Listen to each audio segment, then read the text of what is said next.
The Cardenas family was known throughout the Arcadia Empire for carrying the blood of the Golden Dragon. Their descendants trained from a young age, striving to awaken the power hidden within their lineage.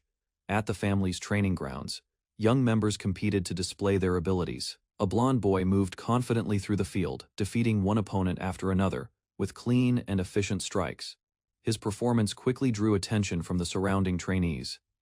Soon, a blonde girl stepped forward to challenge him. She attacked aggressively and forced him onto the defensive, with a series of rapid blows. Rather than rushing, he carefully studied her movements while waiting for an opening.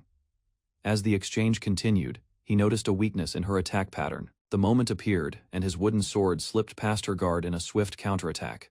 The sudden strike ended the match instantly. When the dust settled, the boy stood victorious, proving his talent before everyone watching. At the Young Dragon Knighthood headquarters, senior instructors reviewed the results of the trainee's latest evaluation. Among hundreds of participants, only one candidate stood above the rest.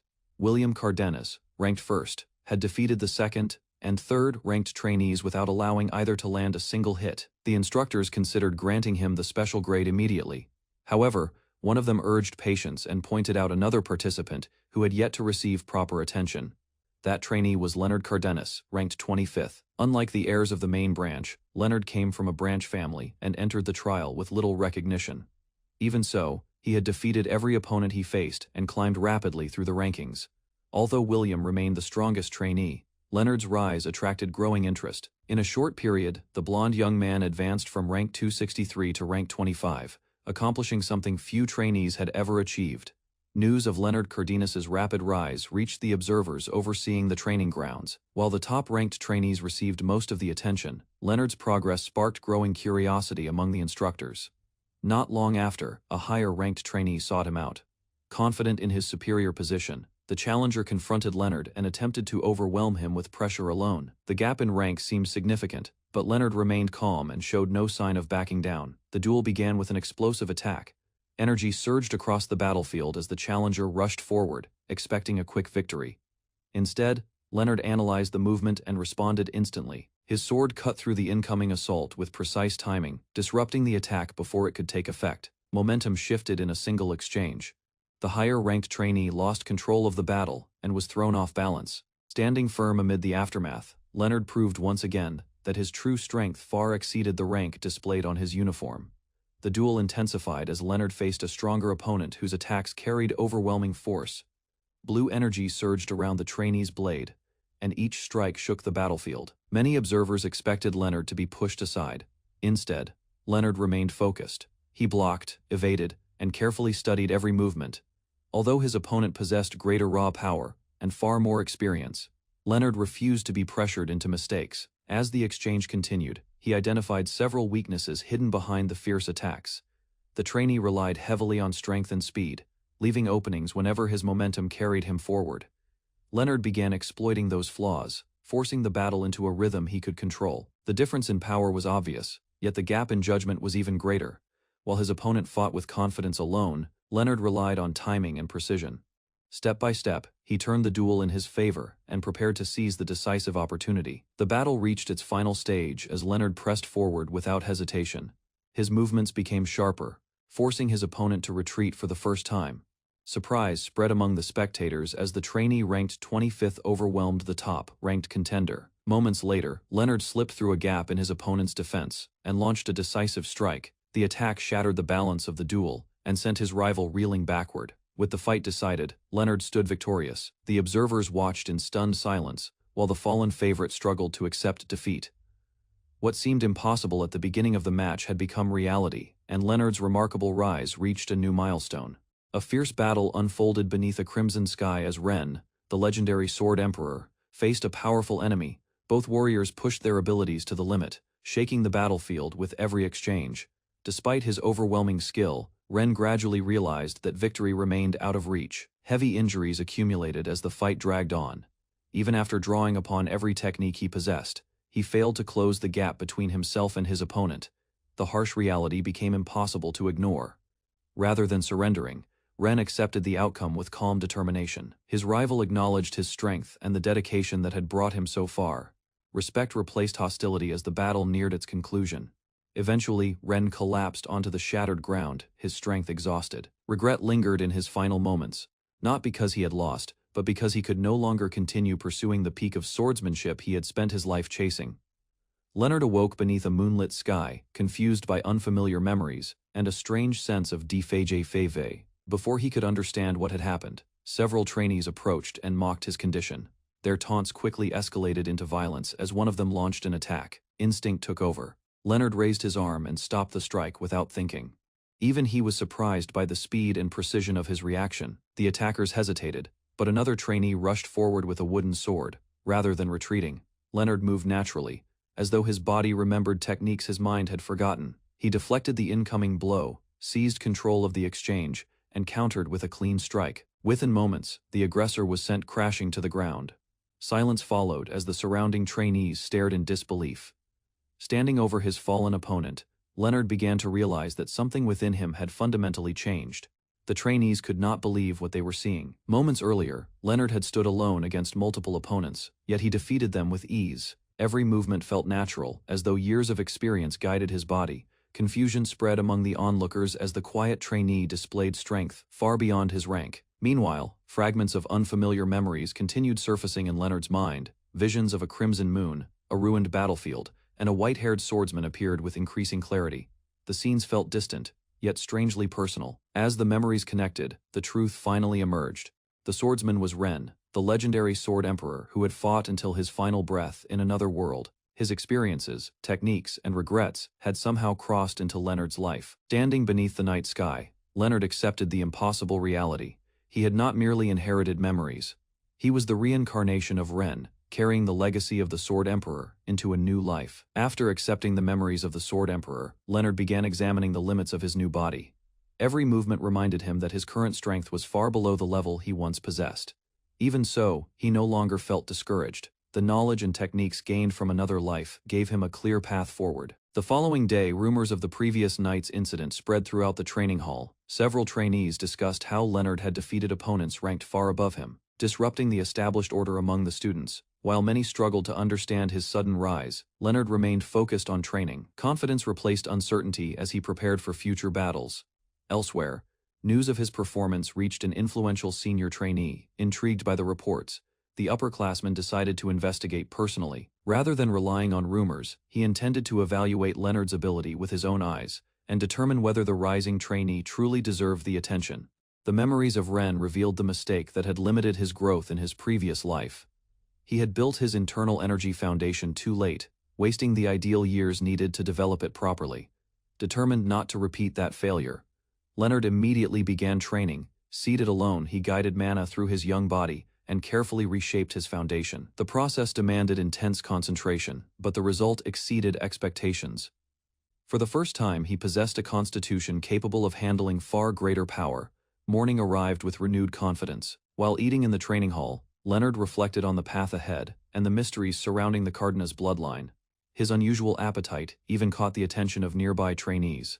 Soon, another student approached and mentioned the recent fights.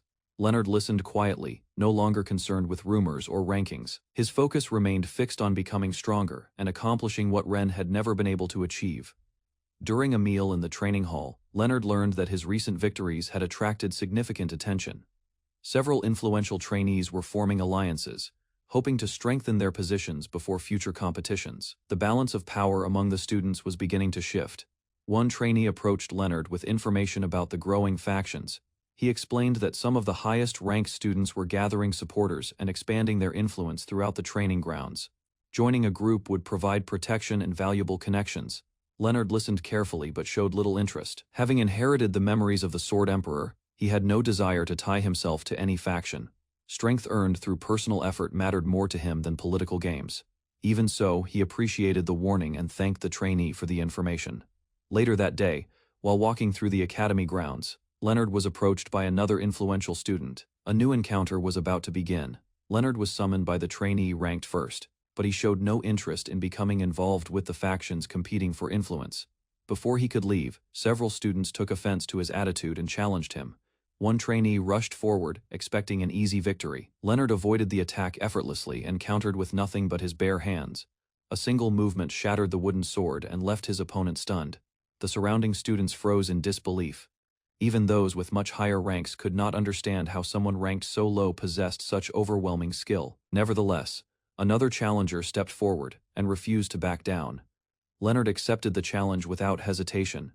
His movements remained calm and precise, as he slipped past every attack. Moments later, the opponent's badge was sent flying through the air, signaling complete defeat. From a distance, observers watched the scene unfold and realized Leonard had been holding back the entire time. After defeating another higher-ranked trainee, Leonard attracted the attention of a masked observer watching from afar. The man quickly realized that Leonard's abilities did not match his current rank and began monitoring his progress more closely. Meanwhile, Leonard continued advancing through the rankings with ease. Fallen opponents lay behind him as he walked away from the battlefield without concern. By the end of the evaluation, his position had risen dramatically, reaching rank 98 and marking him as one of the fastest rising trainees in the academy. Leonard hurried toward the training grounds after hearing that the ranking competition had begun. While rushing through the crowd, he accidentally bumped into a blonde female trainee. Recognizing him from recent rumors, Barita Cardenas became interested in Leonard's potential. Barita evaluated the trainees and concluded that Leonard might be stronger than expected. Several opponents challenged her, but she defeated them with overwhelming skill.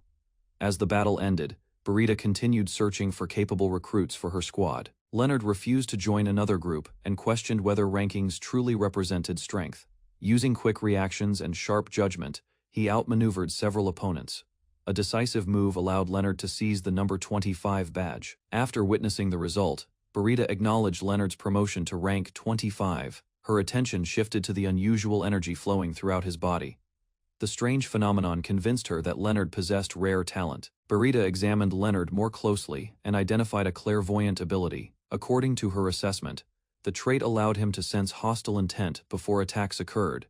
Impressed by his potential, Barita questioned why Leonard still preferred training alone. William Cardenas, the Academy's #1 trainee, stepped forward and told others to stay out of the matter. After dealing with a troublesome opponent, William calmly revealed his identity and authority. His overwhelming presence immediately drew Leonard's attention. Leonard studied William and understood why he held the top rank. Approaching without hesitation, William finally met Leonard face to face. Rather than backing down, Leonard challenged William and showed no fear.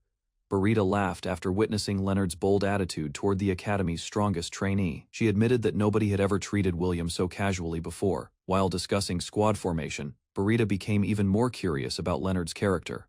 William warned Leonard not to provoke him further. Instead of retreating, Leonard calmly accepted the tension between them. Using knowledge from his previous life, Leonard remembered a secret opportunity hidden within the Academy. The following day, news spread that joint training would soon begin.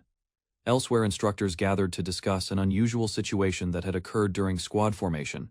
Senior instructor Bruno listened carefully and ordered a full explanation before the training started. The instructors learned that Leonard planned to enter the field training alone without joining any squad. Bruno questioned the decision because the training would take place inside the dangerous Cardenas Great Forest. Since most trainees had already formed groups around the top-ranked students, Leonard remained the only exception. The Academy reviewed the squads, each led by powerful trainees with different strengths and followers. Barita commanded one of the strongest groups, while other leaders gathered their own factions. When the final roster appeared, Leonard was listed as F Squad, consisting of himself alone. Carrying his supplies, Leonard prepared for the training without showing any concern. Bruno warned that survival required securing a base and managing resources inside the forest. Even after hearing the risks, Leonard remained confident and accepted the challenge. Bruno noticed that Leonard had packed only the bare minimum for the expedition. Rather than worrying, Leonard believed self-sufficiency was the true purpose of the training. His calm attitude convinced Bruno that he had already formed a plan. As Leonard prepared to depart, another trainee called out to him. The newcomer warned that entering the forest alone would be extremely dangerous. Dylan Cardenas, ranked 4th, invited Leonard to join D Squad before the training began. Leonard rejected Dylan's offer and made it clear that his decision would not change. While walking through the forest, he noticed monsters nearby but remained completely calm. Dylan followed behind and questioned Leonard's refusal to join a stronger squad. Dylan explained that Leonard's rank should place him among the leading groups. Treeing once more, he invited Leonard to join D Squad before the training truly began. Instead of answering directly, Leonard watched Dylan's movements and intentions. The conversation ended when Dylan suddenly launched a surprise attack. Leonard instantly reacted and avoided the strike with precise footwork. A swift counterattack struck Dylan before he could recover. Dylan crashed into the ground while Leonard remained standing without injury. Bruno praised Leonard's response, but stated that the brief clash would not affect the rankings. Following the instructor's orders, Leonard prepared to enter the forest first. As he advanced, Leonard reflected on the true purpose of the training. His sharp senses analyzed the surrounding environment and possible threats ahead. Without hesitation, Leonard moved deeper into the forest to begin the survival challenge alone. Senior instructor Bruno gathered reports from the training field and reviewed the squad's early progress. Information soon arrived that Leonard had clashed with Dylan during the preparation phase. Although outnumbered, Leonard surprised everyone by overpowering a higher-ranked opponent. Bruno found the result unusual, because Leonard had no clear reason to provoke the fight. While examining the situation, he considered how the trainees would react to the unexpected outcome. The incident quickly became an important topic among the instructors. After reviewing the groups, the instructors discussed strategies for the upcoming training exercise. Attention focused on the strongest squads because they were expected to defeat the primary target first. Bruno believed several trainees possessed talent far beyond previous generations. Instructor Colin received responsibility for monitoring Leonard's one-man squad. Despite the unusual assignment, she accepted the task and studied Leonard's profile. His decision to travel alone left many instructors confused and concerned. Meanwhile, Colin secretly observed Leonard from a distance inside the forest. To her surprise, Leonard detected her presence despite her concealment. Turning calmly toward the hidden instructor, Leonard revealed that he had been aware of her all along. While moving through the forest, Leonard noticed instructor Colin secretly observing him. Instead of ignoring her, he calmly called her out and revealed that he had sensed her presence. At that moment, a large blue dire wolf emerged from nearby bushes and interrupted their exchange. Colin recognized the beast as a dire wolf, a monster normally too strong for a trainee alone. Although concerned, she decided to watch Leonard handle the situation himself. Remaining composed, Leonard drew his weapon and prepared for the fight. The dire wolf charged forward at full speed and attempted to overwhelm Leonard immediately.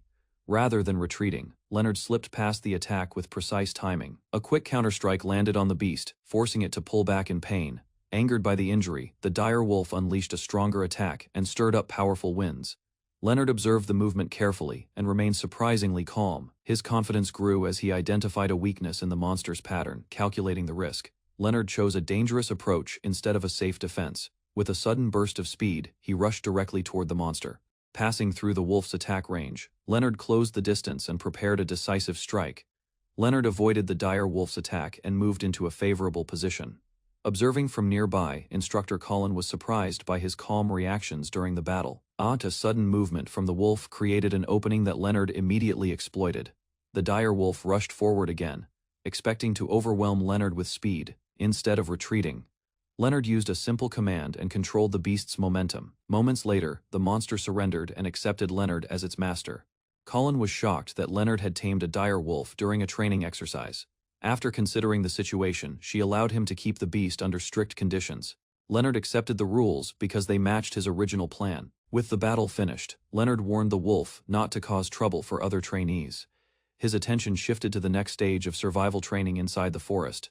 The newly tamed wolf eagerly followed him as a companion. Traveling deeper into the forest, Leonard reached a fork in the path. Using the wolf's keen senses, he ordered it to search for anything valuable nearby. The beast immediately dashed away while Leonard continued preparing for the challenges ahead. A powerful trainee confronted a weakened student and questioned whether he had already given up. Surrounded by defeated opponents, the stronger trainee decided not to finish the fight immediately. Instead, he offered the exhausted student a final chance to continue surviving. The injured trainee gathered several nervous companions and tried to lead them deeper into the forest. Unease spread through the group as they sensed something dangerous nearby. Moments later, a giant bear-like monster emerged and blocked their path. Fear froze the trainees as the beast prepared to attack. Before anyone could react, Leonard suddenly rushed toward the monster. His explosive charge caught both the trainees and the beast completely off guard. A heavy strike landed directly on the monster and disrupted its attack. The powerful beast staggered from the unexpected blow and lost its balance. Shock spread among the watching trainees as they witnessed Leonard's strength. The monster collapsed after Leonard's decisive assault. Standing atop the defeated beast, Leonard calmly surveyed the area. Only then did the stunned trainees realize that the mysterious rescuer was Leonard, the trainee ranked number 25. Leonard stood atop a defeated beast, proving his strength during the training exercise. Nearby students stared in disbelief after recognizing the achievement of participant. Number 25. While others struggled to survive, he had already brought down a powerful monster alone. Hearing commotion behind him, Leonard approached a group that had narrowly escaped danger. A student in a yellow jacket looked confused when Leonard checked their condition. After confirming everyone was safe, Leonard prepared to continue his training. Questioned about his actions, Leonard explained that training mattered more than collecting badges. Rather than targeting weak opponents, he preferred challenging stronger ones. His answer left the others with a new impression of his character.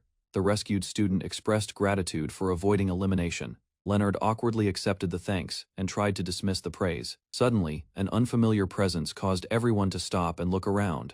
Glowing blue eyes appeared from the shadows of the forest. A massive wolf emerged between the trees, instantly changing the atmosphere. Shock spread through the group as they realized a far greater threat had arrived. Leonard and the others discovered that the wolf had defeated the highly ranked number 3. The sight shocked the group, as surviving against such a monster seemed impossible.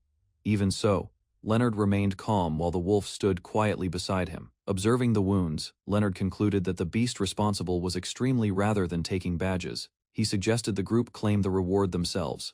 His unexpected generosity left the students stunned and grateful. As Leonard walked away with the wolf, the others reconsidered their opinion of him. The student in the yellow jacket realized Leonard had helped them from the beginning. Meanwhile, the wolf followed peacefully as if it trusted him completely. Elsewhere, Number 3 awoke and found herself resting safely with bandaged injuries. Confused by her surroundings, she wondered who had treated her wounds. Suspicion filled her mind as she searched for the person responsible. A voice suddenly asked whether she was awake. Startled, she attacked immediately, only for Leonard to stop her with ease. After confirming her condition, he faced an angry demand for her missing badge. The blue-haired girl realized Leonard had been carrying her badge all along. After approaching him, she thanked him for saving her life during the incident. Although grateful, she firmly refused to surrender her badge and clarified the misunderstanding. Instead of arguing, Leonard invited her to share a meal beside the campfire. While eating, he asked about the injuries suffered by her group. She hesitated briefly before denying that a monster had caused the attack. The girl revealed that another student group had ambushed her team after they established camp. Remembering the massacre, she blamed herself for failing to protect her companions. Leonard listened quietly and reflected on the battle from a broader perspective. Analyzing the situation, he concluded the attackers possessed strategic knowledge far beyond ordinary students. He also noticed that her broken arm could not have been caused by the opposing leader alone. The clues suggested a hidden factor behind the overwhelming defeat. Frustration pushed the girl to insist that her group never had a chance to fight back. Leonard remained silent as he watched her determination and resolve. Despite the setback, he recognized the potential of a future warrior growing through hardship. Leonard analyzed the recent attacks and concluded that the situation threatened to destabilize the entire training event. The blue-haired student considered the possibility that several groups had formed an alliance. Meanwhile, Leonard rejected that theory and suspected a more calculated strategy behind the ambushes. Carefully examining the pattern, he identified number 1 as the most likely mastermind. Using a board game analogy, Leonard explained how one skilled leader could manipulate multiple groups. As his reasoning unfolded, the hidden structure behind the attacks became clearer. The blue-haired student noticed similarities between Leonard's thinking and that of number 1. Rather than denying it, Leonard asked her to place her trust in his judgment. Impressed by his leadership, she began viewing him as the person capable of changing the situation. A large group advanced through the forest, confident that victory was already within reach. Their leader calmly reviewed the situation while maintaining control over the operation. Suddenly, he sensed something unusual and realized a confrontation was approaching. Without hesitation, the leader ordered his followers to prepare for battle. His group quickly formed positions and secured the surrounding area. Rather than waiting passively, he challenged the hidden observers to reveal themselves. Moments later, another force emerged from concealment and surrounded the path. The opposing leader appeared alongside a blonde ally, showing no sign of concern. Both sides faced each other, fully aware that conflict could no longer be avoided. Tension increased as accusations and insults were exchanged between the rival leaders. The blonde girl openly criticized the enemy leader and questioned his worth. Despite the provocation, the opposing side remained focused on the coming battle. At the first opening, one fighter launched a sudden charge toward the enemy line. Chaos spread as both groups rushed forward and engaged in close combat. Within moments, the forest battlefield erupted into a fierce struggle between the two factions. Number 1 advanced aggressively and overwhelmed his opponents with superior speed and pressure. The blonde girl struggled to follow his attacks, despite her sharp perception. Meanwhile, Number 1 recognized her special ability and began testing its limits. A sudden opening appeared, drawing the blonde girl into a counterattack, rather than making a mistake. Number 1 had deliberately created that weakness. Realization struck as she understood she had stepped into a planned trap, using the opening. Number 1 launched a precise strike that pushed her back. After gaining control, he acknowledged her talent and fighting ability. At the same time, he explained that her perception still had limitations. The blonde girl attempted another attack while searching for a way to recover. Number 1 calmly predicted her movements before they fully developed. His confidence revealed that he had already understood how her ability worked. The battle continued as Number 1 maintained complete control of the exchange. Although defeated, the blonde girl remained determined and refused to give up. By the end of the clash, Number 1 stood firmly ahead while keeping a close watch on her potential. Number 25 suddenly appeared at the battlefield where Number 1 had defeated several opponents. The exhausted students were shocked to see him arrive without warning. Instead of seeking conflict, he explained that he had only come to collect a teammate. Number 1 mocked the idea of Number 25, leading or forming a team. Leonard remained calm and showed no interest in responding to the provocation. A loud disturbance interrupted the exchange and drew everyone's attention elsewhere. In the distance, a large crowd of students rushed forward, carrying supplies and resources. The approaching group appeared energized after securing valuable gains. Their arrival quickly changed the atmosphere around the battlefield. The rescued students celebrated their survival and praised Number 25 for helping them. Soon afterward, Number 3 arrived and joined Leonard near the group. Confusion spread as everyone tried to understand the sudden gathering. A student questioned why Leonard was handing resources to others instead of keeping them. Leonard explained that teamwork created greater benefits than acting alone. Although skeptical, the others listened as he described the value of cooperation and shared success. Leonard explained that rankings alone did not determine a person's true potential. The blue-haired girl served as an example of someone who had surpassed expectations through effort. Meanwhile, Leonard encouraged the others to trust their own strength rather than fear higher numbers. A student from the Branch family argued that talent and rankings still created an unfair gap. Instead of agreeing, Leonard challenged him to overcome his doubts and aim higher. His words gradually inspired confidence among the students gathered around him. Leonard proposed a direct challenge against Number 1 to prove that victory was possible. Hearing this, the blue-haired girl publicly supported his plan and raised the group's morale soon. The students became more motivated and willing to fight together. The blue-haired girl admitted that Number 1 was stronger than most students. Even so, she respected Leonard's judgment and chose to stand on his side. Nearby, the others celebrated their progress and accepted the new direction. A sudden shout interrupted the discussion and drew everyone's attention. The blonde girl finally accepted Leonard's ideas and asked to join his team. Following her example, another student stepped forward, and Leonard's alliance continued to grow. Number 1 dismissed the value of Leonard's growing alliance and mocked his approach. Frustration pushed him to question the worth of those gathered around Leonard. Meanwhile, Leonard remained calm while the tension between both sides increased. Stepping forward, Number 1 challenged Leonard to a duel that would decide their team's fate. The proposal placed the outcome of the conflict on a direct confrontation between the two leaders. Confident in his superiority, Number 1 demanded that Leonard accept the challenge. Rather than hesitating, Leonard revealed that he had expected this confrontation from the beginning. With steady confidence, he prepared himself and took a ready stance. As the duel was about to begin, Leonard declared his intention to prove the difference between them. A senior observer opened a training match and watched the duel from afar while evaluating the young fighter's abilities. Leonard stepped forward calmly as his opponent rushed in, testing him with a swift opening attack. Steel collided repeatedly, and Leonard blocked the assault while measuring the rhythm of his opponent's sword. The exchange intensified as both fighters increased their speed and searched for an opening. Leonard reacted instantly to a difficult strike, redirecting the attack with precise timing. Surprise flashed across his opponent's face when the defense succeeded, despite the attack's complexity. From the viewing area, the observer recognized that Leonard's skill exceeded expectations.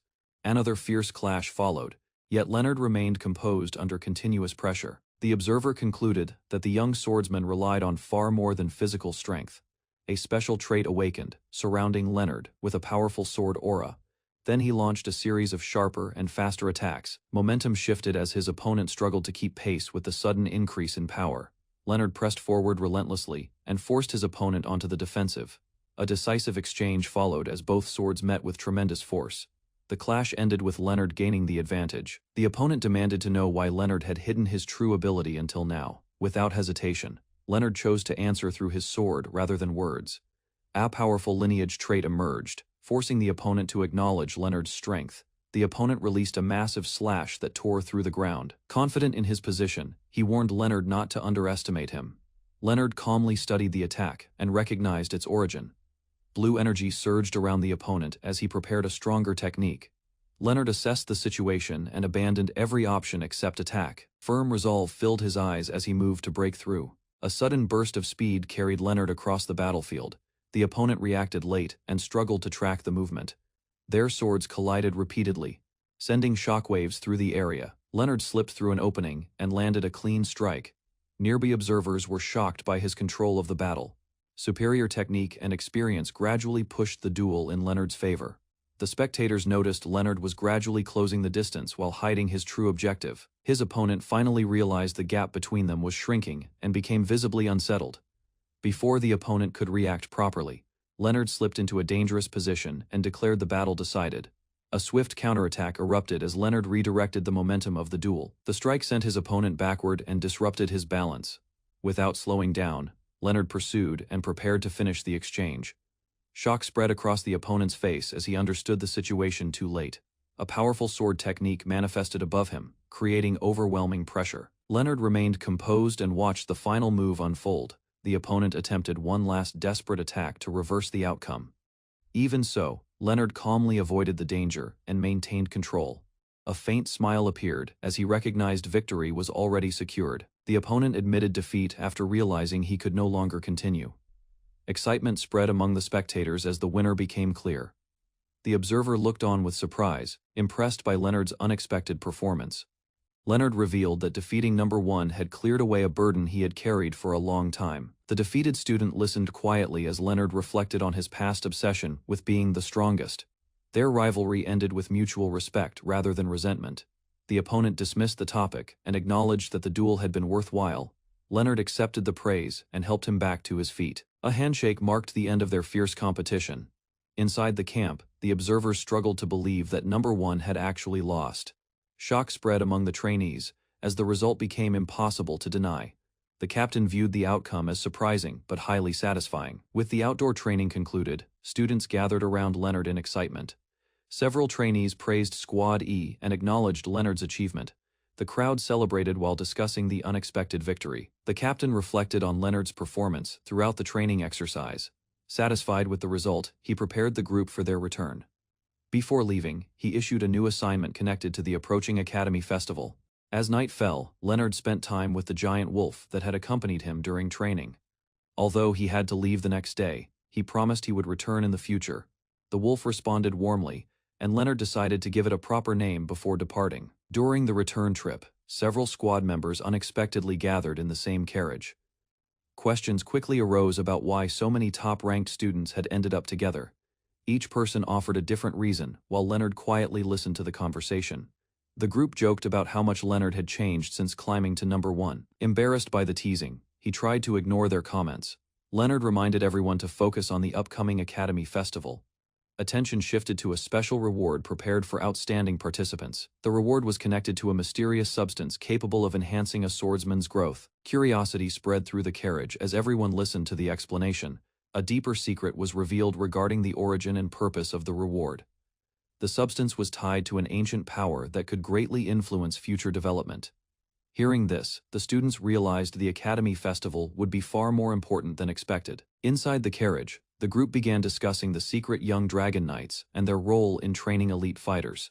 They explained that trainees possessed different mana cores which affected growth and combat potential. Leonard listened carefully as the conversation shifted toward specialized training systems. The group described 5 core attributes and the rumors surrounding dragon bloodlines.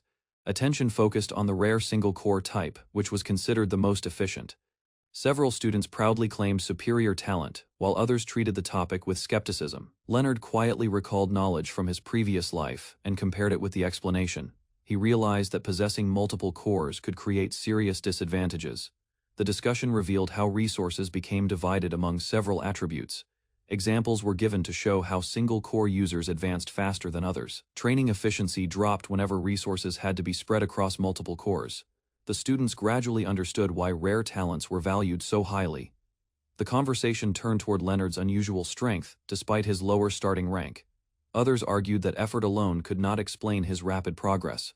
Leonard remained thoughtful, silently considering what his own mana core might truly be. The discussion shifted toward Leonard's unusual talent, and the group joked that he might possess all 5 core attributes. His classmates exaggerated the idea until they jokingly labeled him a legendary core user. Leonard left the conversation behind, showing little interest in the speculation. While walking through a grand hall, Leonard reflected on how far the discussion had drifted. A sudden presence entered the room, immediately drawing his attention. Instinctively, he prepared himself and turned toward the newcomer. A powerful knight arrived, surrounded by a distinct aura that filled the chamber. The visitor introduced himself as Fabian, captain of the young dragon knights. After observing Leonard, Fabian expressed interest in meeting him, personally. Fabian praised Leonard's swordsmanship and remarkable control during training. He believed Leonard's progress resulted from relentless dedication rather than talent alone. The captain laughed heartily, clearly impressed by the young swordsman. Leonard accepted the praise respectfully and listened to Fabian's proposal. Fabian offered him a place under his guidance for future training. The meeting ended with Leonard receiving an unexpected opportunity that could shape his future growth. Fabian emphasized that Leonard's talent was too valuable to waste and urged him to keep growing. As proof of his trust, the captain presented a special reward filled with valuable supplies.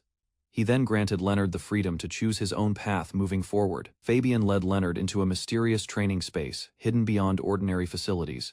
The area contained countless weapons and traces of powerful swordsmanship.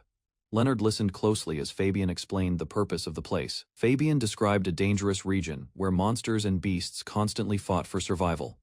The harsh environment naturally produced creatures with exceptionally strong mana cores. Hearing the explanation, Leonard became interested in the opportunity ahead. Leonard compared the training grounds to experiences from his previous life. The challenge seemed capable of pushing him beyond his former limits. Determined to improve, he stepped through the gate without hesitation. After entering the forest, Leonard immediately sensed a different atmosphere. A familiar figure appeared and welcomed him to the new training area. The man explained that Leonard's future training would begin there under far harsher conditions. Bradley greeted Leonard and confirmed that he was the trainee sent to the training grounds. While guiding him through the forest, Bradley introduced himself as a senior member of the Young Dragon Knights. He led Leonard deeper into the area and prepared to explain the rules. Bradley explained that every newcomer started as an apprentice, regardless of previous rank. Although Leonard would receive basic guidance at first, after hearing the instructions, Leonard accepted the conditions without complaint. A small cabin was assigned to Leonard as his temporary residence during training. Beyond the provided shelter, he was expected to solve most problems through his own efforts. Bradley then invited him to ask questions before the orientation ended. Leonard asked about the difference between the protection period and the training period. Bradley explained that trainees received support early on but later had to survive independently. Strict rules prohibited trainees from killing one another, despite the harsh environment. The discussion shifted to resource value, prompting Bradley to inspect Leonard's supplies. Among the items, a rare mana-related treasure immediately caught Bradley's attention. Impressed by its worth, he urged Leonard to use the resource carefully during training. Bradley explained the hierarchy of cultivation realms and how warriors advanced through increasingly difficult stages. The explanation reached higher realms where power extended beyond simple physical strength. Leonard listened carefully while comparing the information with knowledge from his previous life. The discussion continued toward legendary realms that only a few figures had ever approached. Bradley described a state where the body, mind, and spirit reached extraordinary harmony. Ancient heroes were said to have touched that level, though almost nobody could verify the stories. Bradley dismissed many exaggerated legends and returned the lesson to practical matters. After finishing the overview, he announced that the real training would finally begin. Leonard focused his attention, ready to hear the first assignment. The initial stage centered on mana cultivation, using resources gathered from spirit stones. Bradley instructed Leonard to strengthen his body while improving mana absorption. With the lesson complete, the instructor left Leonard to train alone. Sitting quietly in the cabin, Leonard examined the spirit stones provided for training. Memories of past cultivation methods resurfaced as he evaluated the materials, recognizing their value immediately. Leonard prepared to begin his training with confidence. Leonard examined the spirit stones and quickly judged their quality to be exceptionally high. Rather than using them immediately, he analyzed how to gain the greatest benefit from training. Drawing on knowledge from his previous life, he searched for a more efficient method. Memories of former cultivation techniques resurfaced as Leonard reviewed possible approaches. He realized that ordinary training would waste much of his potential. A new plan formed as he decided to combine past experience with his current circumstances. Nearly a month passed while Leonard remained inside the cabin training alone. Other trainees became curious and wondered what progress he had achieved. Unable to ignore the mystery any longer, several students approached his residence. The visitors assumed Leonard had reached his limits after isolating himself for so long. As they discussed his situation, movement suddenly came from inside the cabin. Leonard stepped out calmly, showing no sign of exhaustion. After leaving the cabin, he sought out Bradley for an evaluation. Bradley questioned his weapon choice and assessed the results of the month-long training. To demonstrate his progress, Leonard unleashed a strike powerful enough to surprise his instructor. Leonard revealed that a month of training had raised his cultivation far beyond normal expectations. Bradley acknowledged the progress but decided to test whether Leonard could handle greater pressure. A powerful aura surged from the instructor, forcing Leonard to resist with all his strength. Seeing Leonard endure the pressure, Bradley handed him a proper sword for future training. Rather than treating the weapon carelessly, Leonard considered its value and responsibilities. The instructor assured him that damaged equipment could be replaced through earned resources. After receiving the sword, Leonard examined a map and searched for his next destination. Night covered the forest as he followed the route toward a dangerous region. At the edge of the Forest of Remnants, hostile creatures gathered, marking the start of a new challenge. Several hobgoblins moved through the snowy forest while Leonard observed them calmly. A status label revealed their rank, showing they were only low-level monsters. One hobgoblin suddenly lost its head as a red slash cut through the air. The surrounding creatures froze after sensing a far stronger presence nearby. Leonard stepped forward with his sword drawn. Fresh blood stained the ground as he prepared to clear the area without hesitation. A swift advance carried Leonard into the middle of the pack. His blade flowed through multiple targets before they could react. Bodies collapsed one after another as precise strikes severed vital points. Blue crystals dropped from the defeated monsters. Leonard inspected the loot, while evaluating the quality of the enemies he had defeated. Information about the forest crossed Leonard's mind as he continued deeper inside. The region functioned as a hunting ground ruled by survival of the fittest. More monsters rushed toward him from the darkness. Instead of showing concern, he carefully observed their behavior. A distant sound interrupted the charge. Leonard sensed a different predator nearby and immediately shifted his attention. Strong gusts swept across the snow as Leonard searched for the source. His instincts warned him that something unusual was approaching. A large wolf burst from the forest at tremendous speed. Its fierce appearance marked it as a threat beyond the hobgoblins. The beast charged directly toward him. Leonard stood firm and adjusted his stance for a proper fight. Snow swirled around the battlefield while the wolf growled aggressively. Leonard lowered his center of gravity and tightened his grip. The creature opened its jaws and rushed forward. Every movement suggested explosive power and sharp hunting instincts. Rather than retreating, Leonard calmly analyzed the attack path. Leonard leaped above the charging knoll and brought his sword down with tremendous force. The strike cut deeply into the monster, but its body endured more damage than expected. Thick muscles and hardened flesh resisted the attack. A quick assessment revealed that this creature was far stronger than an ordinary knoll. While observing its condition, Leonard compared it with the weaker monsters he had already defeated. Knowledge from his previous life helped Leonard identify the beast. The creature had evolved beyond a normal knoll and reached a much higher rank. Its combat ability exceeded what should normally appear in this area. The monster's growth suggested an unusual change within the forest. As the knoll lunged forward again, Leonard concluded that it possessed strength comparable to a D2 ranked threat despite its listed rank. A status window confirmed the creature as an advanced knoll. Rather than retreating, Leonard welcomed the challenge. Excitement appeared in his eyes as he prepared to fight seriously for the first time in a while. The knoll responded with a furious roar. Blue sword energy erupted across the battlefield. Powerful slashes swept through the snow and forced the monster backward. The knoll launched a reckless charge, hoping to overwhelm him through raw strength. Several precise strikes landed as he moved around the beast. Each swing targeted an opening created by the monster's impatience. Blood scattered across the snow while the knoll struggled to regain control. Leonard maintained complete command of the battle. Driven into a corner, the knoll unleashed another violent assault. Its massive frame shattered the ground as it attacked repeatedly. Leonard blocked, redirected, and countered each movement with refined technique. The gap in combat experience became increasingly obvious. A final exchange approached as the wounded gnoll staggered forward. Leonard raised his sword, ready to finish the hunt. After defeating the advanced gnoll, Leonard examined the mana crystal left behind. The reward was valuable enough to justify the battle. His attention shifted to the unusual growth of the monsters in the forest. The rapid evolution of the creatures suggested that something abnormal was influencing the area. While leaving the hunting ground, Leonard decided to investigate the cause later. For now, gathering strength remained his highest priority. Back at his residence, Leonard entered a training room and began refining his mana. Streams of energy circulated around him as he focused on improving his foundation. The results exceeded expectations. His progress advanced far faster than it should have, reaching a level that normally required much more time. As he considered the benefits of his previous life knowledge, a sudden disturbance interrupted his thoughts. Leonard left the building and noticed several trainees lingering nearby. Their behavior made it obvious they had come with a purpose. The group discussed family connections and influence while watching the residents.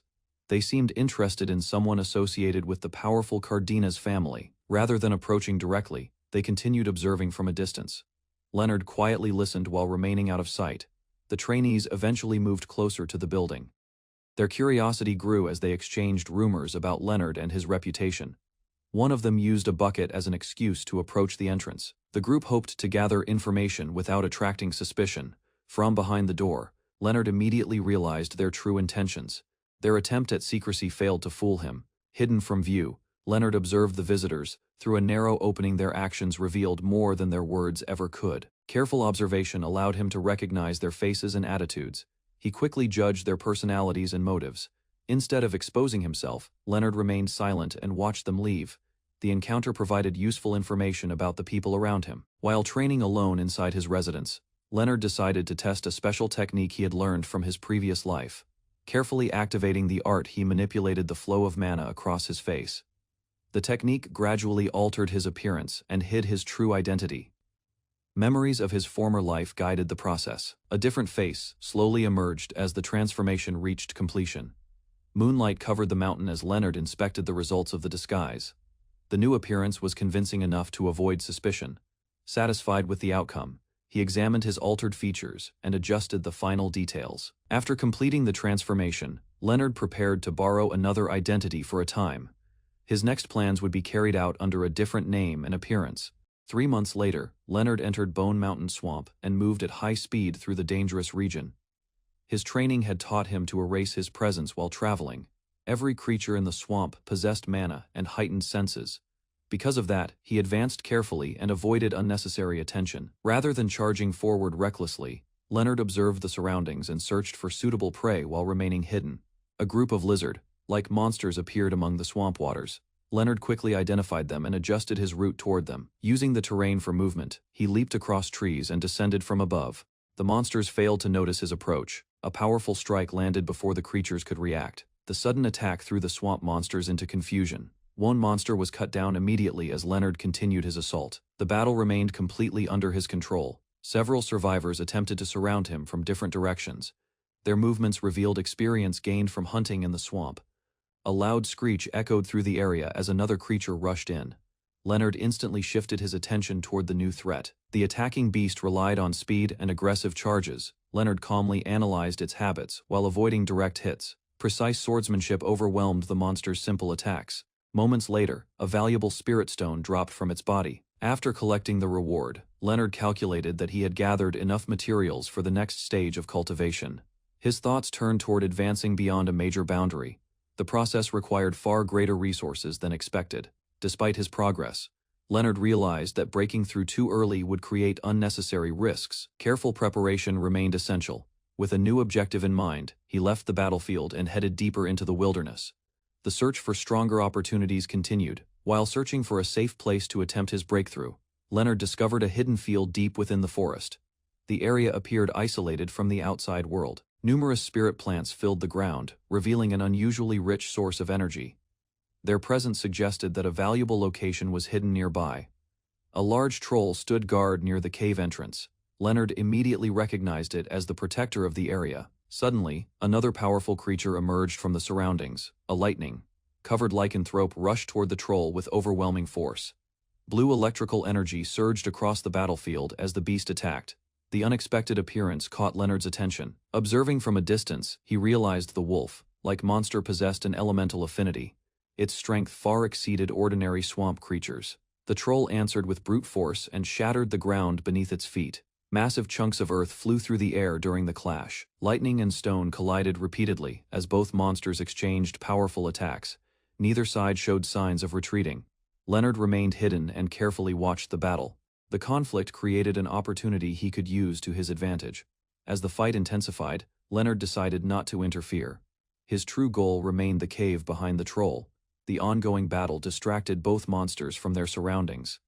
That opening gave him a chance to move unnoticed. Without wasting time, Leonard slipped toward the cave entrance while the two beasts remained focused on each other. After entering the cave, Leonard searched for dangers hidden within the darkness.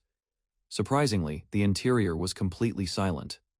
Careful steps carried him deeper underground as he examined the environment. No signs of monsters or traps appeared before him. Satisfied with the discovery, Leonard concluded that the cave was the perfect location for his breakthrough. The search had finally come to an end. After entering the cave, Leonard discovered a glowing golden tree surrounded by numerous spirit herbs. Careful observation revealed that the herbs were growing because of the tree's influence. Such a rare sight immediately caught his interest. Despite the overwhelming amount of mana, Leonard sensed no pressure or warning signs. The unusual absence of danger made him suspicious. Extending his mana, Leonard investigated the surroundings more closely. A hidden barrier soon revealed itself around the area. The discovery explained why the cave's energy remained concealed from outsiders. The barrier had protected the location for a very long time. Standing beneath the golden leaves, Leonard realized the tree possessed value far beyond ordinary spiritual treasures. Its existence alone could transform a cultivator's future. As Leonard considered using the site for his breakthrough, a sudden presence appeared behind him. The troll had somehow entered the cave unnoticed. Shock crossed his face when he noticed the creature standing near the tree. Its approach had been completely hidden from his senses. The wounded troll silently watched him from a short distance. The atmosphere inside the cave instantly became tense. Rather than collapsing from its injuries, the troll began recovering at an alarming rate. Fresh wounds rapidly closed before Leonard's eyes. Red energy surged through the creature's body as its strength returned. The healing process made it even more dangerous than before. Realizing the threat, Leonard prepared himself for battle. Escape was no longer an option. The troll launched a fierce attack that shattered the ground. Debris exploded through the cave as its enormous strength was unleashed. Leonard reacted immediately and avoided the crushing blow. His movements remained calm despite the overwhelming pressure. With the treasure-filled cave as their battlefield, the confrontation between Leonard and the regenerated troll officially began. Leonard's previous attack shattered part of the cave and sealed the entrance. The falling debris trapped both him and the troll inside. A confident expression appeared on his face as blue mana gathered around his body. The situation now favored a direct confrontation. With his power rising, Leonard prepared for battle and focused entirely on the troll. The decisive fight was about to begin. A violent tremor shakes the rocky mountainside as debris crashes down through the forest, sending fragments scattering across the ground. Dust and stones continue to roll through the slope, while the disturbance spreads deeper into the surrounding wilderness. Leonard, a young blonde-haired swordsman, rushes down the collapsing terrain, weaving through the falling rubble with sharp focus. A fierce monster emerges from the chaos and charges toward Leonard, eager to strike before he can react. Rather than retreating, Leonard leaps forward and avoids the incoming attack while searching for an opening. Blue energy gathers around his sword as he calmly prepares a technique powerful enough to end the fight quickly. The monster suddenly senses a dangerous presence behind it and stiffens as the energy draws near. Confusion spreads across the creature's face when Leonard's power surrounds its body before it can respond. With a swift movement, Leonard releases his attack and cuts through the monster in a single decisive strike. Flames erupt throughout the area, revealing a far larger enemy standing within the burning battlefield. Carefully observing the giant creature, Leonard studies its condition and notices traces of overwhelming fire energy. The massive enemy stomps forward, cracking the ground beneath its feet and spreading heat in every direction. Surrounded by flames, the giant advances confidently and shows. A violent tremor shakes the rocky mountainside as debris crashes down through the forest, sending fragments scattering across the ground. Dust and stones continue to roll through the slope, while the disturbance spreads deeper into the surrounding wilderness. Leonard, a young blonde-haired swordsman, rushes down the collapsing terrain, weaving through the falling rubble with sharp focus. A fierce monster emerges from the chaos and charges toward Leonard, eager to strike before he can react. Rather than retreating, Leonard leaps forward and avoids the incoming attack while searching for an opening. Blue energy gathers around his sword as he calmly prepares a technique powerful enough to end the fight quickly. The monster suddenly senses a dangerous presence behind it and stiffens as the energy draws near. Confusion spreads across the creature's face when Leonard's power surrounds its body before it can respond. With a swift movement, Leonard releases his attack and cuts through the monster in a single decisive strike. Flames erupt throughout the area, revealing a far larger enemy standing within the burning battlefield. Carefully observing the giant creature, Leonard studies its condition and notices traces of overwhelming fire energy. The massive enemy stomps forward, cracking the ground beneath its feet and spreading heat in every direction. Surrounded by flames, the giant advances confidently and shows no fear despite Leonard's presence. Leonard dashes across the shattered terrain at high speed, closing the distance before the monster can fully react.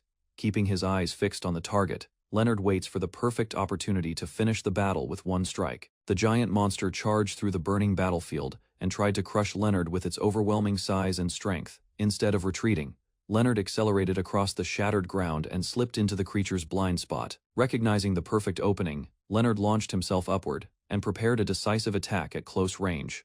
A calm expression remained on Leonard's face as he concluded that the battle had already reached its final stage. Blue energy condensed around his sword and formed a piercing blade aimed directly at the giant's body. After releasing the strike, Leonard swiftly repositioned himself while the wounded giant struggled to react. The monster attempted to defend itself, but Leonard's attack crossed the distance before it could respond. The glowing blade pierced through the giant's chest and left a deep wound at its core. Noticing something unusual within the injury, Leonard immediately focused his attention on the source of the strange energy. A crimson crystal hidden inside the giant's body suddenly cracked under the force of Leonard's attack. Moments later, the damaged crystal exploded and unleashed a violent wave of destructive power. Fire and debris spread across the forest as the enormous blast consumed the battlefield. Flames surged around Leonard while he tried to withstand the force released by the shattered crystal. The explosion eventually threw him away from the center of the battlefield, despite his efforts to resist. Landing heavily on the ground, Leonard realized the crystal's detonation was far stronger than he had anticipated. Exhausted from the battle, Leonard rested beneath a glowing tree while the surrounding flames continued to spread across the forest. Although his injuries were severe, he remained calm and assessed the situation instead of worrying about the burning area. Nearby spirit stones caught his attention, and Leonard immediately decided to use beneath the glowing tree. Leonard completed his breakthrough and felt his mana core and inner energy fully merge into a stronger foundation. Surprise crossed his face as he realized his cultivation had advanced far beyond what he had expected from the dangerous battle. Remembering warriors who had struggled for years at the same stage, Leonard understood that his progress would greatly affect the future of the Cardenas family. Fresh energy flowed smoothly through Leonard's body while every injury from the previous battle disappeared without a trace. Examining his condition, he discovered that his mana circulation had become faster and more efficient than before. Turning toward the glowing tree, Leonard noticed a strange blue light still hanging from one of its branches. Carefully observing the object, he found a single luminous fruit left behind after the brilliant light faded away. Gradually, Leonard connected the fruit to the mysterious force that had protected him from the destructive explosion. With growing curiosity, he picked up the fruit and sensed an extraordinary amount of spiritual energy within it. After securing the rare treasure, Leonard gathered his strength and prepared to leave the cavern behind.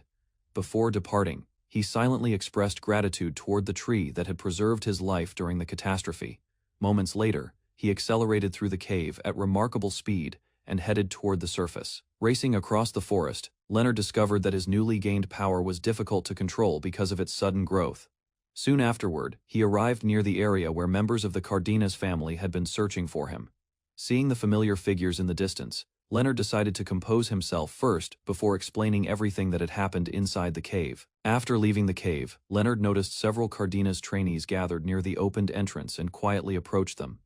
One trainee named Ian quickly recognized Leonard and greeted him while the others turned their attention toward the unexpected return. Maintaining a calm expression, Leonard introduced himself properly and observed the reactions of the surrounding trainees.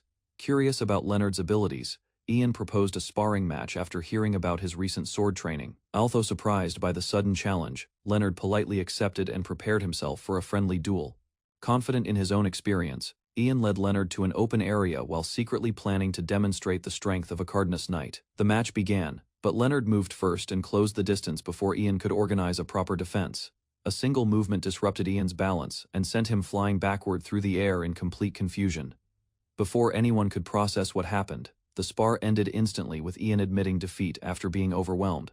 Another trainee stepped forward and attacked with greater determination, hoping to test Leonard's true level. Fast exchanges followed, as Leonard avoided repeated strikes and calmly controlled the pace of the battle. Recognizing a brief opening, he countered decisively and ended the second match with the same overwhelming result. Suddenly, red energy began gathering around Leonard's hand, drawing the attention of every trainee nearby.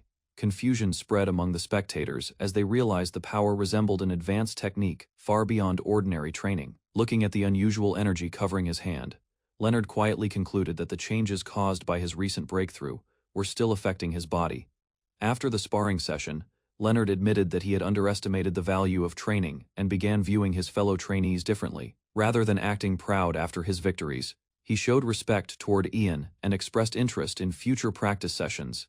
Seeing Leonard's attitude, Ian became even more determined and promised to challenge him again whenever the opportunity appeared. The following day, Ian arrived looking hurried and informed Leonard that training would be postponed because of urgent news. While listening calmly, Leonard noticed unusual changes around him and carefully concealed the strange energy still lingering in his body. Soon afterward, he learned that a massive explosion had been reported near Bone Mountain, drawing widespread attention. As the discussion continued, Ian explained that investigators had discovered traces of a fierce battle and numerous monster remains. Reports described an enormous area of destruction, suggesting that a powerful creature had fought there recently. Although Leonard already knew the truth behind the incident, he remained silent and allowed the rumors to spread naturally. Before leaving, Ian warned Leonard that sparring too seriously could damage training equipment and create unnecessary trouble. Broken wooden swords scattered across the ground served as evidence of Leonard's overwhelming performance during practice. After reassuring Ian, Leonard watched him depart while quietly planning his next move. Recognizing that everyone was focused on the Bone Mountain investigation, Leonard saw an opportunity to act without attracting suspicion. Disguising himself with a dark cloak, he slipped away from the training grounds and headed toward the gathering point. Observing a large group of hunters preparing to track a dangerous lycanthrope, Leonard decided to join the mission and use the expedition to locate the creature before anyone else disguised beneath a dark cloak. Leonard moved away from the training grounds without attracting attention and enjoyed his newfound freedom. Reaching the far side of the academy territory, he stopped briefly and confirmed that no one had followed him. Ahead of him stretched the Wolf Plains, and Leonard viewed the vast wilderness as the ideal place to begin his exploration. Silence covered the area as Leonard walked through the rocky land, sensing that the atmosphere was unusually calm, despite signs of recent danger. Careful observation revealed shattered remains scattered around him, suggesting a fierce battle had taken place before his arrival. Suddenly, a large creature descended from above, breaking the stillness and announcing the first challenge waiting for him. An owlbear spread its wings overhead, while Leonard calmly studied its movements instead of reacting with fear. Sharp eyes measured the beast's strength, as he quickly judged its capabilities and weaknesses from a distance. Confidence remained visible on his face, after determining that the creature posed little threat compared to stronger enemies he had faced before. Far ahead, Carabago's Island appeared on the horizon as flocks of birds circled above the glowing coastline. Along the shore, a group of hooded survivors gathered after reaching the island through dangerous conditions and heavy losses. Grief spread among them while they reflected on fallen companions and the hardships suffered during their journey. A masked leader known as the Fifth Shadow of Krees stepped forward and immediately commanded the attention of the crowd. Raising his voice, he declared the authority of the Kingdom of Krees and reinforced the importance of their mission. Without warning, dark energy erupted into the sky, creating a threatening display that left the gathered people stunned. Elsewhere, rapid footsteps crossed the barren ground as Leonard rushed toward the source of the disturbance. Memories of previous encounters helped him recognize signs connected to powerful shadow warriors operating on the island. Growing suspicion filled his mind when he realized the survivors were likely connected to the same dangerous force responsible for recent events. The masked warrior analyzed the situation and concluded that the owlbear had been killed moments earlier by an unknown individual. A strange mark on the ground drew his attention, revealing traces of a battle that did not match the creature's strength. Suspicion deepened as he followed the evidence, believing a highly capable fighter had entered the island before him. Leaping onto the beast's corpse, the warrior carefully inspected the wounds and confirmed they were made with remarkable precision. Shock crossed his face when he realized the owlbear had died instantly, without putting up meaningful resistance. Nearby, several glowing fragments appeared around the body, further proving that someone exceptional had passed through the area. A stone suddenly flew through the air and shattered before reaching its target, interrupting the warrior's investigation. Before he could react, a cloaked figure emerged behind him and closed the distance with astonishing speed. The two finally stood face to face as the newcomer calmly challenged him, while keeping his identity concealed. Blue energy gathered around Leonard's hand as he announced his intention to uncover the stranger's identity by force. Recognition flashed across the warrior's eyes after hearing Leonard's voice, suggesting a familiar connection from the past. Without hesitation, the masked fighter launched a fierce sword attack, choosing action over further observation. Leonard sensed murderous intent within the strike and immediately understood that his opponent was not holding back. Several blue blades of energy formed around him before colliding directly with the incoming attack. Disbelief overwhelmed the masked warrior when a young man blocked his technique so effortlessly, forcing him to reassess Leonard's true strength. Leonard rushed forward, forcing the masked warrior into close combat while their blades repeatedly collided across the rocky terrain. Dark purple energy emerged from the warrior's equipment and spread around his body, revealing the use of a special magical tool. A brief exchange allowed Leonard to identify the source of the strange power, confirming that his opponent relied on more than swordsmanship. Golden energy burst outward as the masked warrior activated another technique and attempted to overwhelm Leonard with enhanced attacks. Several crimson lines appeared around the battlefield, creating a deadly formation designed to restrict movement and control the fight. Despite the pressure, Leonard calmly analyzed the technique and searched for a weakness, rather than retreating.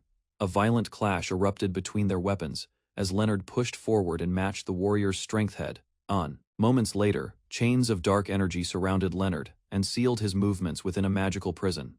Confidence returned to the warrior as he believed the battle had already been decided in his favor. Maintaining the restraint, the masked fighter approached Leonard and prepared to finish the encounter with a final strike. Unexpectedly, Leonard broke free and counterattacked before the warrior could react to the sudden reversal. A powerful blow shattered the enemy's advantage and left him stunned by the overwhelming difference in skill. Later that night, the battle ended with the defeated warrior bound and unable to continue resisting. Leonard stood before the prisoner and demanded answers regarding his identity and his connection to the forces operating on the island. Anger replaced fear as the captured warrior recognized Leonard's family name and swore revenge while revealing a deep hatred toward the Cardenas bloodline. Leonard questioned the prisoner's accusations while examining the destroyed magical tool left behind after their battle. Frustration consumed the captured warrior as he rejected Leonard's words and insisted that the Cardenas family could never understand his hatred. Bitterness continued to pour out while he blamed the powerful bloodline for suffering that ordinary people had endured for years. A clenched fist revealed the prisoner's determination as he chose defiance over cooperation despite his defeat. Cold authority remained in Leonard's expression while he made it clear that the captive's fate rested entirely in his hands. Even under threat, the warrior refused to reveal information and instead directed his anger toward the Cardenas name. Mention of the impure blood caught Leonard's attention, causing him to focus carefully on the prisoner's words. Ancient memories and deep resentment surfaced as the captive described a dark history connected to the Cardenas family and a mysterious bloodline. Interest replaced confusion in Leonard's mind when he realized the prisoner possessed knowledge that could explain secrets hidden from him until now. Under the moonlit sky, Leonard continued questioning the captive, determined to uncover the truth behind the hatred directed toward the Cardenas family. Instead of providing clear answers, the prisoner insisted that the secrets surrounding the bloodline were obvious to anyone willing to look deeper. Leonard pressed further while the captive mocked his lack of knowledge and claimed he had been sheltered from reality. Walking closer, Leonard dismissed the prisoner's attempts to provoke him and remained focused on obtaining useful information. Confidence remained steady as he challenged the captive's beliefs and questioned whether his resentment was based on facts or blind loyalty. Anger immediately surfaced on the warrior's face after hearing criticism of his homeland, revealing how deeply personal the issue truly was. Recognition appeared in Leonard's eyes when the prisoner finally revealed that he came from the kingdom of Cruzes. A quick movement from Leonard's sword forced the captive to regain his focus. Taking advantage of the moment, Leonard pushed for more details while the prisoner reluctantly accepted that hiding the truth was becoming difficult. The captive began explaining the history of Cruzes, a respected kingdom that had once stood among the strongest nations on the continent. Years earlier, a devastating war had broken out when the Cardenas forces defeated the kingdom's elite knights and shattered its military strength. Following that defeat, Cruzes lost its influence while Cardenas rose to become the dominant power admired throughout the world. Returning to the present, Leonard realized that the warrior's attack had been motivated by the collapse of his homeland. Careful analysis allowed him to connect the prisoner's bitterness with the long-standing conflict involving the Cardenas bloodline. Before leaving, Leonard concluded that a greater threat had already reached the island and decided to report the situation to Sir Bradley immediately. Leonard gathered blue sword energy around his blade and carefully examined the technique used by the captured warrior. After comparing the flow of power, he determined that the sword art was only an imitation of a genuine technique rather than the original form. Without hesitation, Leonard severed the captive's remaining connection to the technique and asserted control over the situation. A calm expression remained on Leonard's face as he confirmed that the imitation was sufficient for his current investigation. Nearby, the broken magical tool released fading traces of purple energy before becoming completely useless. Satisfied with the result, Leonard collected the damaged item and prepared to leave the prisoner behind. Later, he traveled through the forest and approached a temporary camp hidden among the rocky landscape. Several soldiers enjoyed a brief period of rest after enduring difficult missions and dangerous summons. Suddenly, Leonard noticed unusual activity ahead, drawing his attention toward a suspicious figure. A wounded man stumbled into view while carrying a familiar blue aura that immediately alarmed the nearby soldiers. Desperation filled the injured warrior as he urged everyone to contact Sir Bradley without delay. Recognition appeared among the group when the aura was identified as a rare sword technique connected to a powerful swordsman. A written report and gathered evidence revealed information concerning the Shadow Knights of Cruces. Careful examination connected the organization to hidden operations that had been conducted across the continent for years. Realizing the matter was far more serious than expected, the soldiers immediately moved to inform their superiors and prepare for further action. A signal spread through the fortress, causing soldiers from every section of the camp to gather without delay. Rows of knights hurried across the training grounds, while Leonard observed the growing movement from the side. Understanding the purpose behind the sudden assembly, Leonard realized Sir Bradley had already begun preparing for action. Standing before the gathered troops, Sir Bradley announced the emergency facing Carabagos Island and explained the danger posed by enemy infiltrators. Further details revealed that members of the Shadow Knights of Cruces had entered the island and threatened its stability. Rather than hiding the truth, Sir Bradley openly described the strength of the enemy and warned that the coming battle would be difficult. Addressing Leonard directly, Sir Bradley acknowledged his recent achievements and recognized his role in uncovering the threat. Additional orders followed as the commander encouraged every knight to gain practical combat experience before the conflict intensified. Careful attention remained on Leonard, as Sir Bradley suggested that real battles would provide lessons impossible to learn elsewhere. Determination spread through the formation when several young knights stepped forward and volunteered to join the mission. Confidence replaced uncertainty as the recruits expressed their readiness to fight alongside their comrades, despite the risks ahead. Watching their response, Leonard gained new respect for the courage displayed by those willing to stand against a powerful enemy. Swords rose into the air as the assembled force answered the call to battle with unwavering resolve. Satisfaction appeared on Sir Bradley's face after witnessing the unity and determination of the knights under his command. As the sun began to rise beyond the mountains, preparations concluded, and the army readied itself for the conflict awaiting them. Leonard approached a cave that had been designated as an emergency shelter and decided to inspect it before resting. Inside the shelter, he examined the magical equipment taken from the defeated Shadow Knight and searched for anything still usable. Most of the items had been destroyed, but an enchanted ring remained intact, giving Leonard a possible clue about its former owner. Activating the ring, Leonard tested its function and quickly discovered that it contained a spell designed to increase movement speed. Careful observation revealed that the artifact also blocked most external magical energy, limiting the amount of power he could draw from it. After evaluating the ring's condition, he concluded that only a small signal flare remained useful and began considering how to employ it. A practical plan formed in Leonard's mind as he decided the flare could serve as bait if hostile forces appeared nearby.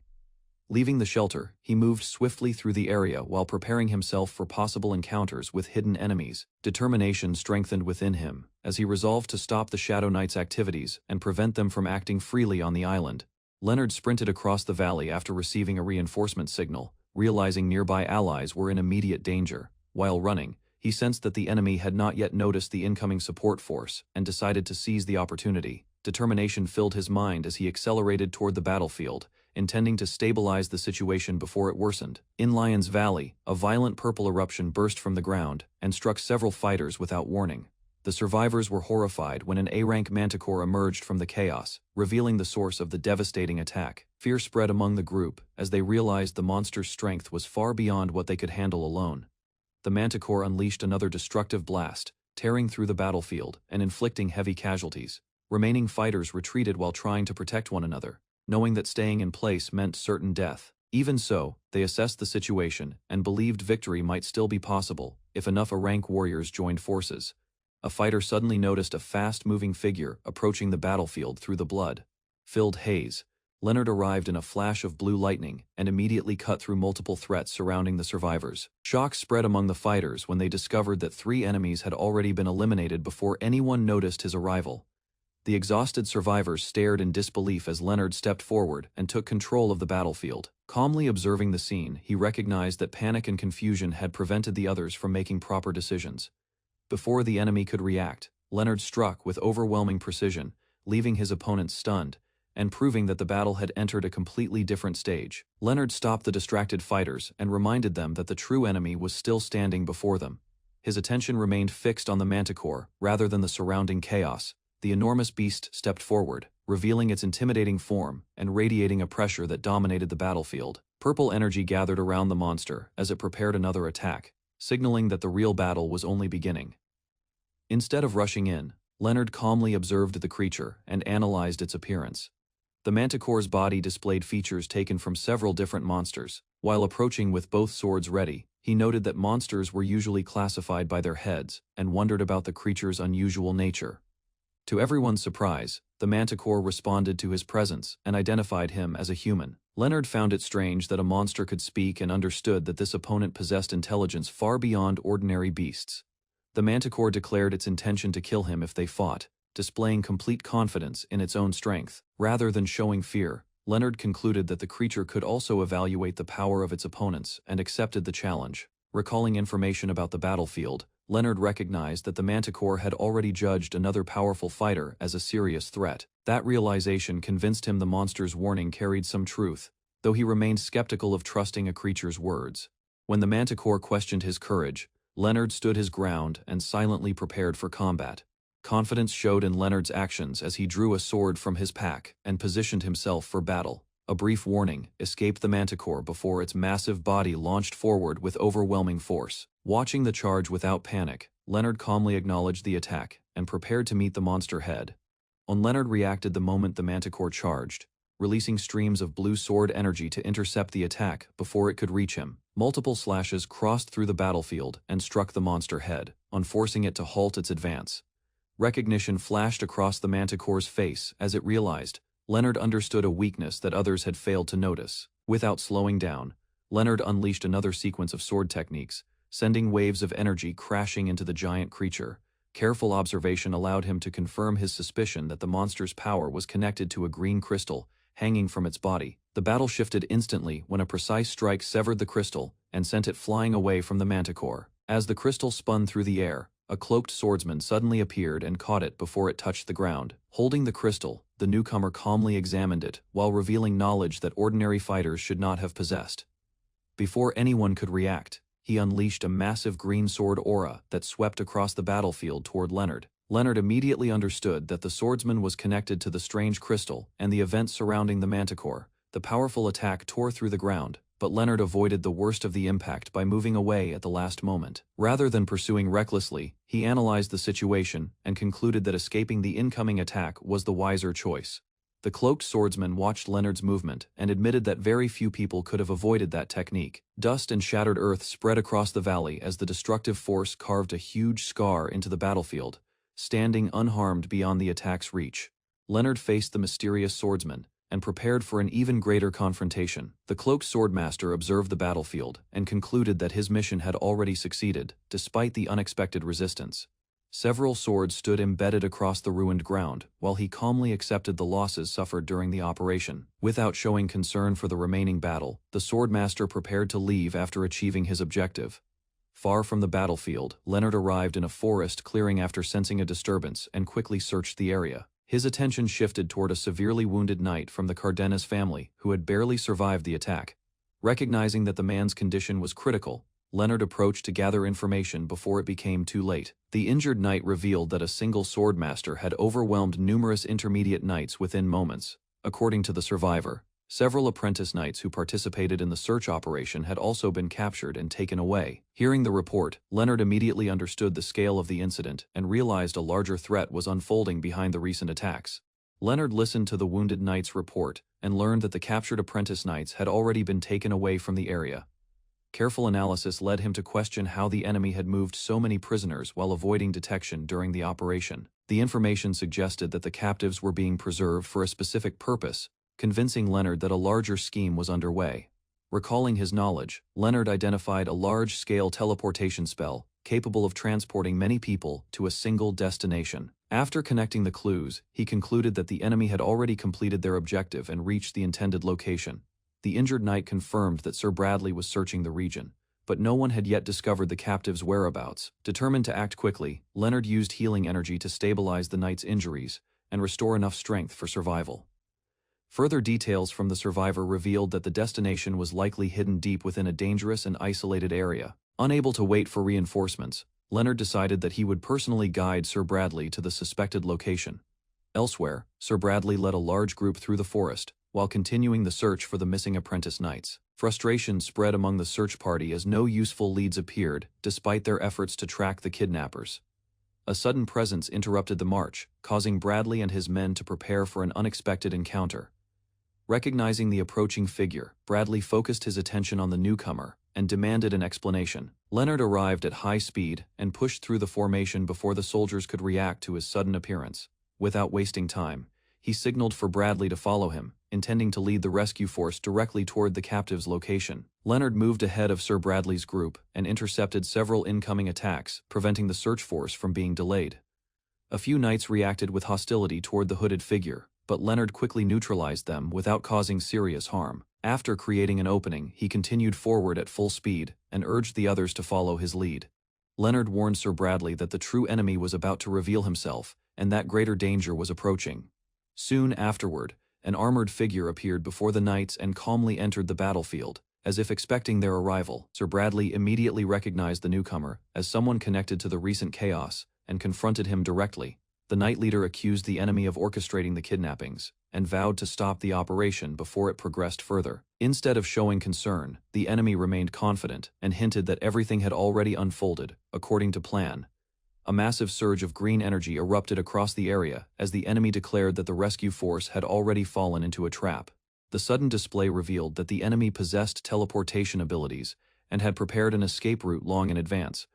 Sir Bradley attempted to prevent the retreat, but the opponent continued provoking him while maintaining control of the situation. A sinister smile appeared beneath the hood as the enemy prepared another technique to secure his advantage. Green sword energy swept across the battlefield and forced Sir Bradley to focus entirely on defense. The enemy launched a rapid assault while maintaining distance, using powerful techniques to pressure the knight leader. Observing from nearby, Leonard carefully studied the exchange and gathered information about the enemy's abilities before making his next move. Leonard infiltrated the enemy camp disguised in a hooded cloak while a large magic circle operated nearby, transporting captives to the hidden facility.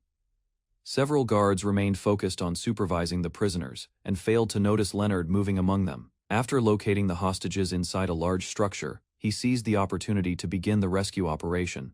The prisoners sat restrained by magical shackles that prevented them from resisting or escaping. A swift blue slash from Leonard cut through the restraints and immediately freed the captives from their bindings. Confused but relieved, the prisoners questioned their rescuer while Leonard urged them to leave the area without delay.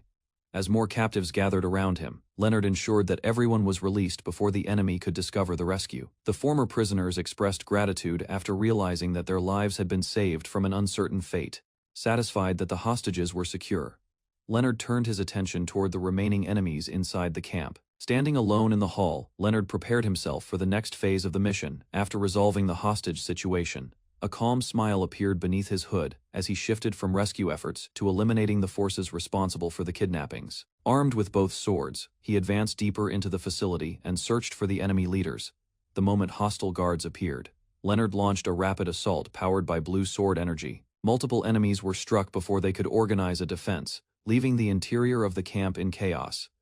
Continuing his advance through the building, Leonard cut down the remaining resistance and cleared a path toward his true targets. Sir Bradley was struck by a powerful green sword attack and suffered serious injuries while the armored enemy maintained control of the battle. The enemy calmly observed the wounded knight and remained confident that victory was already within reach. A sudden change in the battlefield caught his attention as he sensed another dangerous presence approaching from above. Leonard descended into the fight and immediately disrupted the enemy's attack with a precise counter. Recognizing the techniques being used, he identified the enemy as a swordsman connected to a notorious assassination group. Without hesitation, Leonard declared his intention to eliminate the threat and prepared to end the confrontation himself. Leonard arrived at a battlefield littered with fallen soldiers, while a massive magic circle shone in the sky above the camp. His eyes scanned the battlefield and confirmed that the entire force had been slaughtered. Anger surged through the hooded warrior when he saw Leonard standing there. Believing Leonard was responsible, he immediately prepared to attack. The hooded warrior charged forward with a green aura wrapped around his blade. His fierce assault tore through the battlefield as he rushed straight at Leonard. Rather than panicking, Leonard calmly analyzed the attack and measured his opponent's strength. Dark magical energy gathered behind Leonard and formed a powerful presence. The summoned force intercepted the incoming strike and halted its momentum. Confusion appeared on the warrior's face when he noticed Leonard using a technique he should not have possessed. Seizing the opportunity, Leonard launched a series of precise attacks that pushed the warrior backward. Each strike steadily weakened the enemy's position. A strict time limit weighed on Leonard's mind, forcing him to end the battle quickly. Delaying any longer could cost him the advantage. Another powerful attack came from the hooded warrior, but Leonard avoided it through careful movement. He focused on maintaining a safe distance. While retreating, Leonard subtly guided the enemy into following a predictable pattern. Certain of his victory, the hooded warrior failed to notice that Leonard had already set a trap. His confidence blinded him to the danger ahead. The warrior revealed that his power continued to grow and was nearing completion. A sinister energy surrounded him as he advanced. Above them, the enormous magic circle kept gathering energy. Its purpose seemed connected to the warrior's mysterious transformation. Before the warrior could understand Leonard's plan, Leonard rushed forward and prepared his decisive strike. The hooded warrior was shocked when Leonard showed no effect from the poison. His confidence began to waver. Questions filled the warrior's mind as he tried to understand Leonard's resistance. The mystery only deepened. Ignoring the confusion, Leonard advanced and struck again. The enemy was forced backward. Unable to overpower Leonard directly, the warrior summoned giant serpent. Like vines, they rose around the battlefield. The serpents attacked from several directions at once. Leonard avoided their strikes while observing them. Instead of rushing in, he searched for a weakness. A strategy quickly formed. Leonard dashed forward with great speed. His sword cut through the battlefield. A magical force disrupted one serpent's movement. The enemy formation began to collapse. The warrior realized Leonard was taking control of the fight. Frustration replaced certainty. Determined to win, the warrior ordered the serpents to continue their assault. The battlefield became more dangerous. Leonard calmly analyzed the attacks. A flaw soon became visible. He discovered that the serpents were hiding the warrior's true position. The distraction had been exposed. Several serpents lunged toward Leonard simultaneously. Their goal was to stop his advance. One by one, Leonard cut through the obstacles. Each strike brought him closer. Breaking past the final serpent, Leonard charged directly at the warrior. The battle was nearing its end. Leonard activated a magic tool and struck the hooded warrior with a powerful shock attack. The sudden impact caught the enemy off guard. Although injured, the warrior managed to grab Leonard before he could pull away. A confident smile appeared beneath the hood.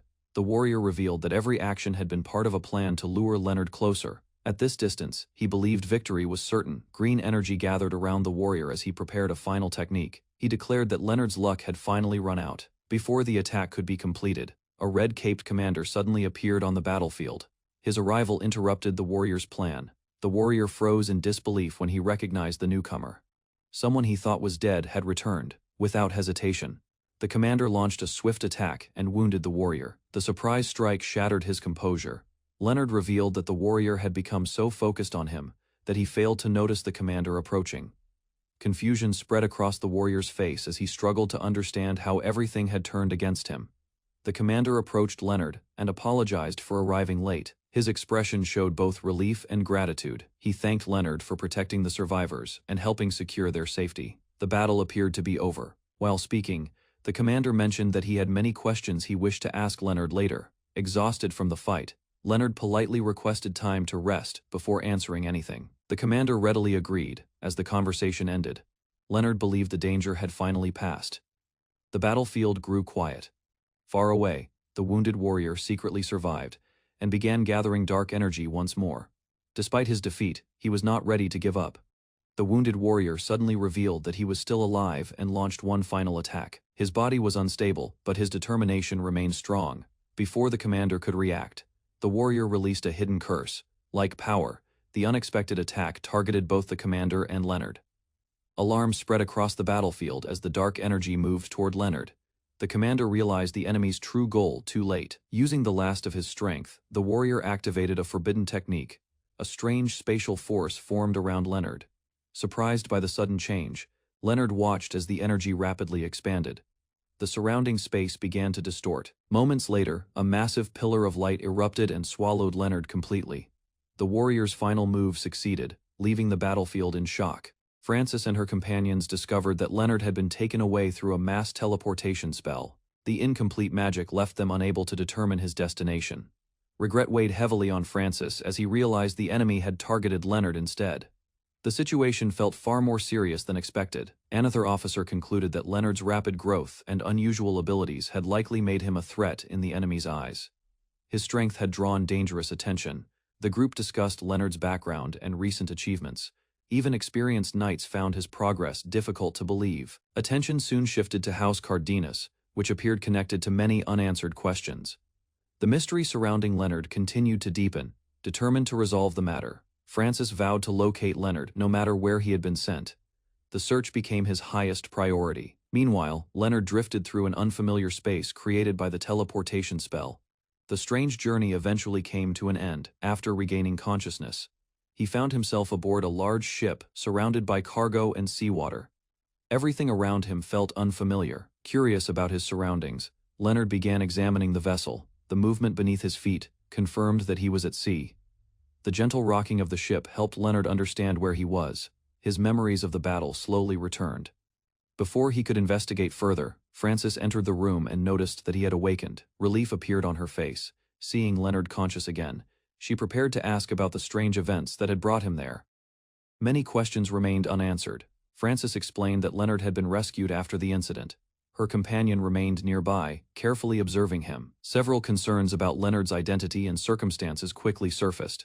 The discussion became increasingly important. As the conversation began, Leonard listened carefully and realized that his unexpected arrival had created many complications for everyone involved. After waking aboard a ship, Leonard met a young captain named Frances. She greeted him warmly and introduced herself. Leonard returned the introduction and revealed that he came from the Arcadia Empire. His answer immediately surprised Frances. Curiosity grew as Frances asked how someone from such a distant place had reached their ship. Leonard could only describe it as an accident. While explaining his situation, Leonard recalled the spatial magic that had transported him. The event still felt difficult to understand. Another officer joined the discussion and carefully examined Leonard's condition. His unusual survival raised several questions. Once Leonard admitted he belonged to House Cardenas, the atmosphere changed.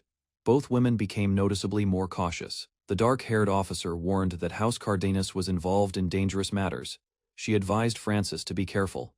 Before further questions could be asked, a crew member rushed into the room with urgent news. Trouble had broken out at the docks. The report revealed that a violent gang was causing chaos nearby. Frances immediately shifted her attention to the emergency.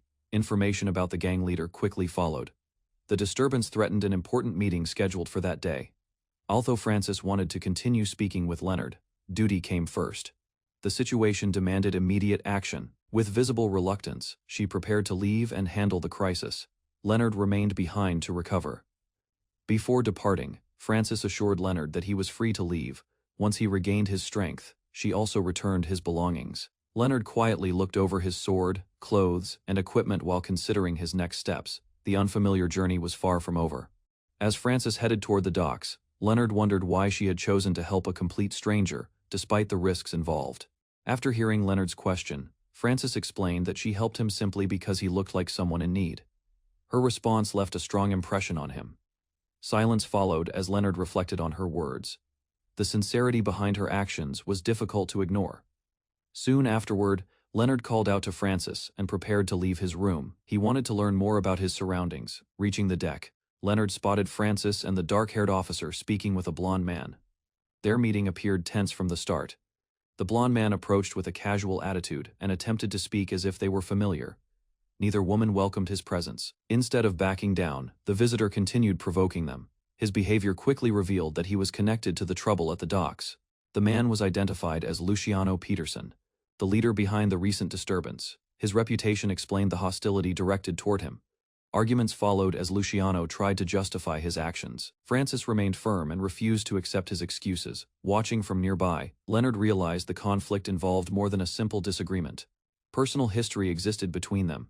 Luciano insisted that an important heirloom rightfully belonged to his family. He demanded that it be returned immediately. Francis rejected the demand and defended her position without hesitation. Neither side showed any willingness to compromise. Frustration grew as the discussion reached a dead end. The confrontation seemed ready to explode into violence. A sudden burst of killing intent erupted from Luciano. The atmosphere instantly became dangerous. Observing the situation, Leonard considered whether Francis would truly eliminate a man who threatened her authority. The possibility appeared real. Both women sensed the strange reaction from Leonard and turned toward him in confusion. His unexpected presence added new tension to the standoff. Chaos erupted after a man was severely wounded during the confrontation. His allies immediately panicked and blamed Francis for what had happened. Several gang members rushed forward in anger and demanded revenge. Their attention quickly shifted toward Leonard as well. Before the attackers could act, Leonard moved first and released a swift sword technique. The strike instantly overwhelmed the nearest opponents. Francis and the dark-haired officer watched in shock as Leonard defeated multiple enemies before they could react. His speed exceeded their expectations. The injured man managed to reattach his severed arm and struggled back to his feet. Even so, he was no longer a serious threat. Walking calmly toward the group, Leonard asked whether they wanted the battle finished. The officers were left speechless by his confidence. Once the situation settled, Leonard questioned the importance of the conflict. He wanted to understand why the gang was causing trouble. Francis explained that the city was controlled by the Union Council, and that the dispute involved powerful figures. The problem was larger than it appeared. Another name soon entered the discussion, revealing that influential people stood behind the gang's actions. The situation became more complicated. After hearing the explanation, Leonard realized the conflict reached far beyond a local disturbance. Strong political interests were involved. Rather than avoiding the problem, he began considering ways to help Francis. The growing danger demanded a stronger response. A decision gradually formed in Leonard's mind as he evaluated the risks. He no longer viewed the matter as someone else's problem. Turning toward Francis, Leonard offered his assistance. His expression showed complete confidence in his choice. He decided to act as her bodyguard until the situation was resolved. The offer caught Francis by surprise. With a new alliance formed, Leonard prepared to face the threats surrounding the city. The conflict was only beginning. After a fierce battle left many enemies scattered across the plaza, a blond young man approached two adventurers who had witnessed the aftermath. A woman with long orange hair warmly welcomed him and formally accepted him as her new bodyguard while her companion stood nearby. Their partnership began with a handshake, marking the start of their cooperation as both sides acknowledged each other with respect. While the defeated attackers remained on the ground, the group discussed what should be done with the captured survivor. The woman suggested securing the prisoner somewhere safe, and the blond man calmly agreed after realizing the captive posed little threat. Feeling relieved that the situation was under control, he prepared to leave the battlefield alongside his new companions. As they walked through the city streets, the woman cheerfully explained her position and invited the young man to address her more casually. The blonde adventurer hesitated at first, but gradually became more comfortable with her friendly attitude. Their growing familiarity eased the tension, and he quietly felt that joining her side might not be a bad decision. The trio soon arrived at a spectacular area surrounded by enormous streams of magical water suspended in the air. Mesmerized by the scenery, the blond man observed the unusual landmark while listening to the woman's explanation. She revealed that the attraction was famous among adventurers, drawing countless visitors despite serving little practical purpose. Beyond the magical display stood a magnificent building known as the gathering place for adventurer parties. The woman introduced her organization, the Aquamarine Party, and formally presented herself as its leader. After confirming the young man's identity and achievements, she guided him toward Zephyrus Hall, where his new journey would continue. The woman led the group to Zephyrus Hall and explained that the building served as an exclusive lounge for B-rank adventuring parties. Standing before the entrance, the blond young man accepted the invitation and followed her inside without hesitation.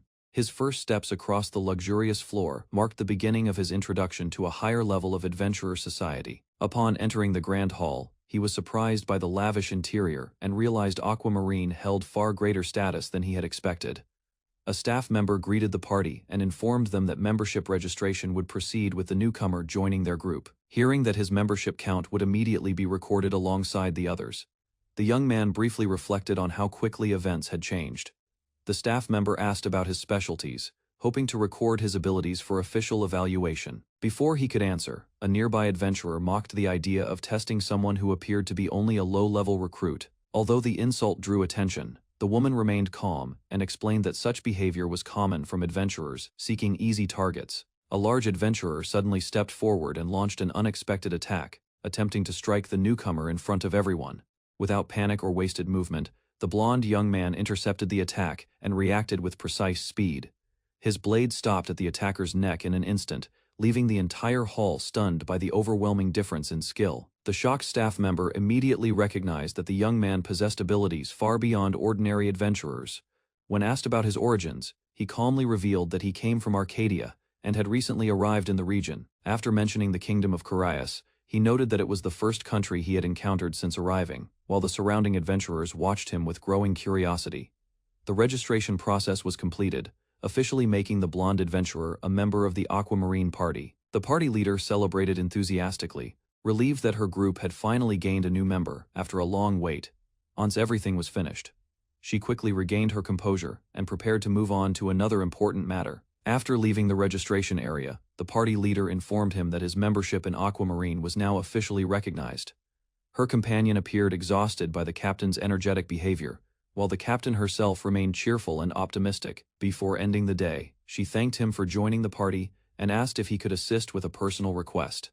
The captain guided him to a secluded building and introduced him to a person she believed could help with his goals. A mysterious woman welcomed the young adventurer and invited him inside for a private meeting. Upon entering the room, he immediately noticed her sharp observation skills as she began evaluating him. The woman quickly recognized that he was not a mage, making his desire to learn magic seem unusual. As magical tools floated around the room, she questioned his reasons for pursuing magical knowledge despite his background. The young adventurer explained that surviving a dangerous encounter had convinced him he needed a deeper understanding of magic. Listening carefully, the mage analyzed his explanation and concluded that his interest went beyond simple curiosity. She introduced herself as Esther, a respected mage from the Atlantis Magic Tower, and acknowledged his determination.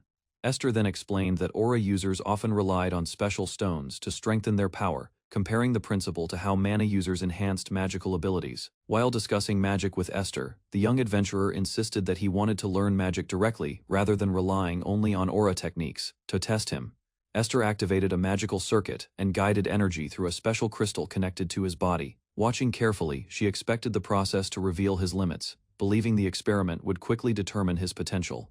Suddenly, intense energy surged through the young man, causing visible strain as he struggled to endure the overwhelming flow. Instead of rejecting the circuit like an ordinary person, his body continued absorbing the magical power far beyond normal expectations.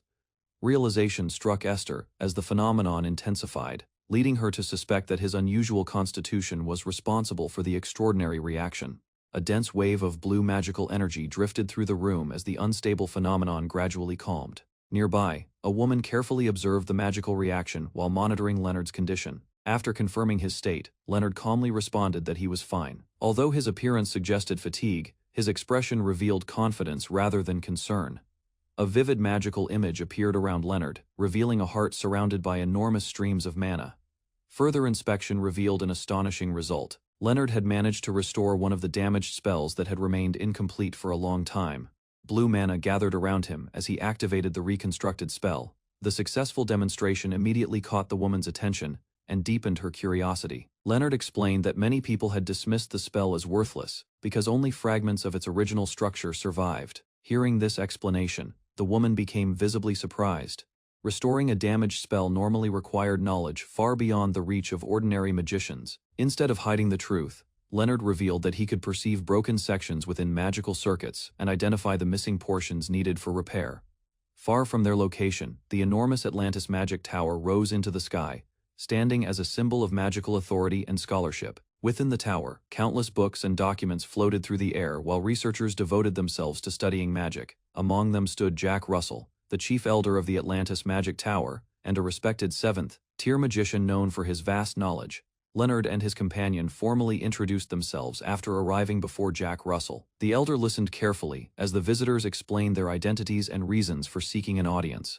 His composure briefly faltered when he learned that the woman had recently reached the 6th tier, a remarkable achievement that even surprised a magician of his stature. Esther raised her hand and demonstrated the results of her newly modified spell. Instead of releasing a normal fireball, she reshaped the magic into a more concentrated form. Flames swirled around her body as the spell compressed into a spinning ring of fire. While Jack Russell observed from a distance, Esther explained that Leonard had repaired her damaged magic circuit and provided advice that allowed her to alter the structure of her spell. A satisfied smile appeared on Esther's face as she continued controlling the transformed magic. Although she had not mastered it completely, her performance already exceeded expectations. Jack watched the display with interest and quickly recognized its significance. Esther had already stepped into a level associated with magicians approaching the 6th tier. Rather than focusing only on the spell itself, Jack explained that such achievements required exceptional determination. True growth came from surpassing the limits imposed by ordinary magical understanding. Leonard listened quietly as Jack acknowledged the value of Esther's progress. The elder openly admitted that the improvement was extraordinary. After expressing gratitude for Leonard's contribution, Jack made an unexpected proposal. Believing that Leonard possessed rare talent, he invited him to become his disciple. The offer surprised everyone present. Jack rarely accepted students, making the invitation an honor that few magicians could ever receive. Leonard listened as Jack explained the benefits of studying under the Atlantis Magic Tower. Rather than answering immediately, Leonard considered the proposal carefully while reflecting on his own future goals and responsibilities. Later, Leonard arrived at Zephyrus Hall in Bermuda, where several members of Aquamarine were gathered around a large table. News of his meeting with the chief elder quickly impressed the others. They regarded the connection with the Magic Tower as an incredible opportunity for their organization. As the excitement settled, Leonard turned his attention to a list of names placed on the table, sensing that an important new task was about to begin.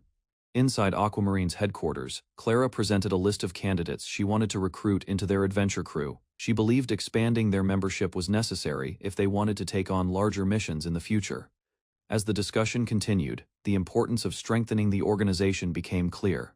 Their recent growth had created opportunities that could not be managed by a small group alone. Leonard reviewed the proposal and agreed that stronger recruits would benefit the crew. The conversation soon shifted toward evaluating the abilities of potential members. Elsewhere, a one-eyed elven archer named Ninian found herself surrounded by a group of rough adventurers. Rather than submitting, Ninian remained calm and raised her bow. Her confidence suggested that she had no intention of yielding to intimidation. Green energy gathered around her weapon before she released a precise attack.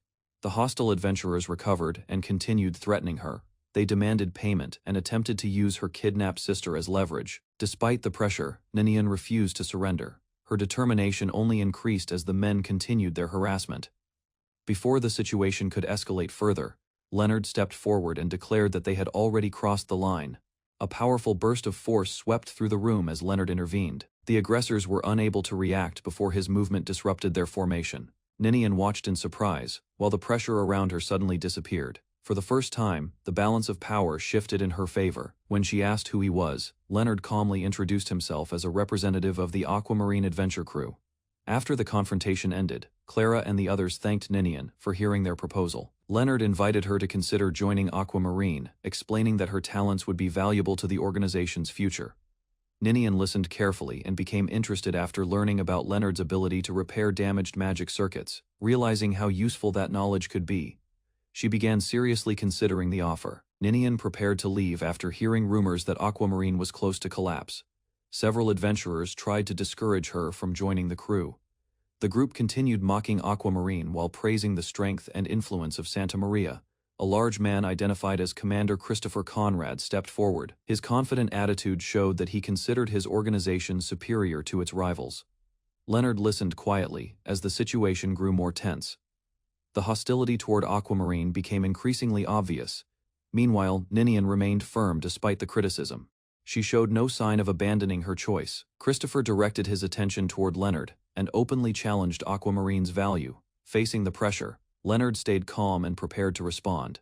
Ninian recalled a peaceful memory from her childhood, when a young girl warmly accepted her as an older sister despite their different backgrounds. Although they were not related by blood, the two formed a strong bond and treated each other like family for many years. That happiness eventually disappeared when tragedy struck, leaving Ninian separated from the person she cared about most.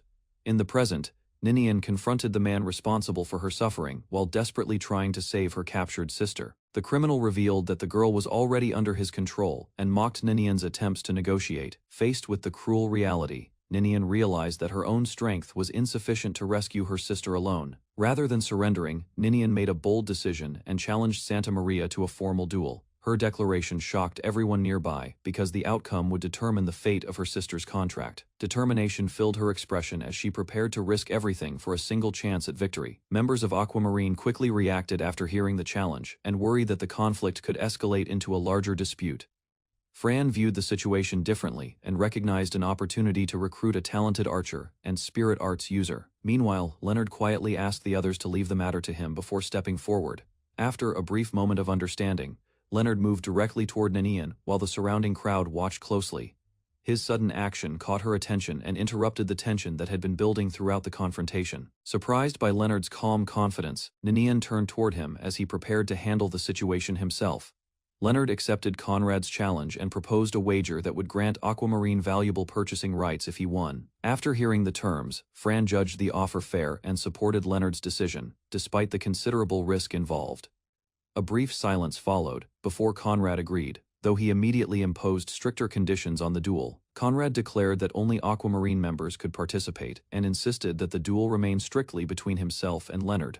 Although the restriction increased the danger, Leonard showed no hesitation and accepted the arrangement. Once the agreement was settled, Conrad left confidently while Aquamarine remained behind to prepare back at headquarters.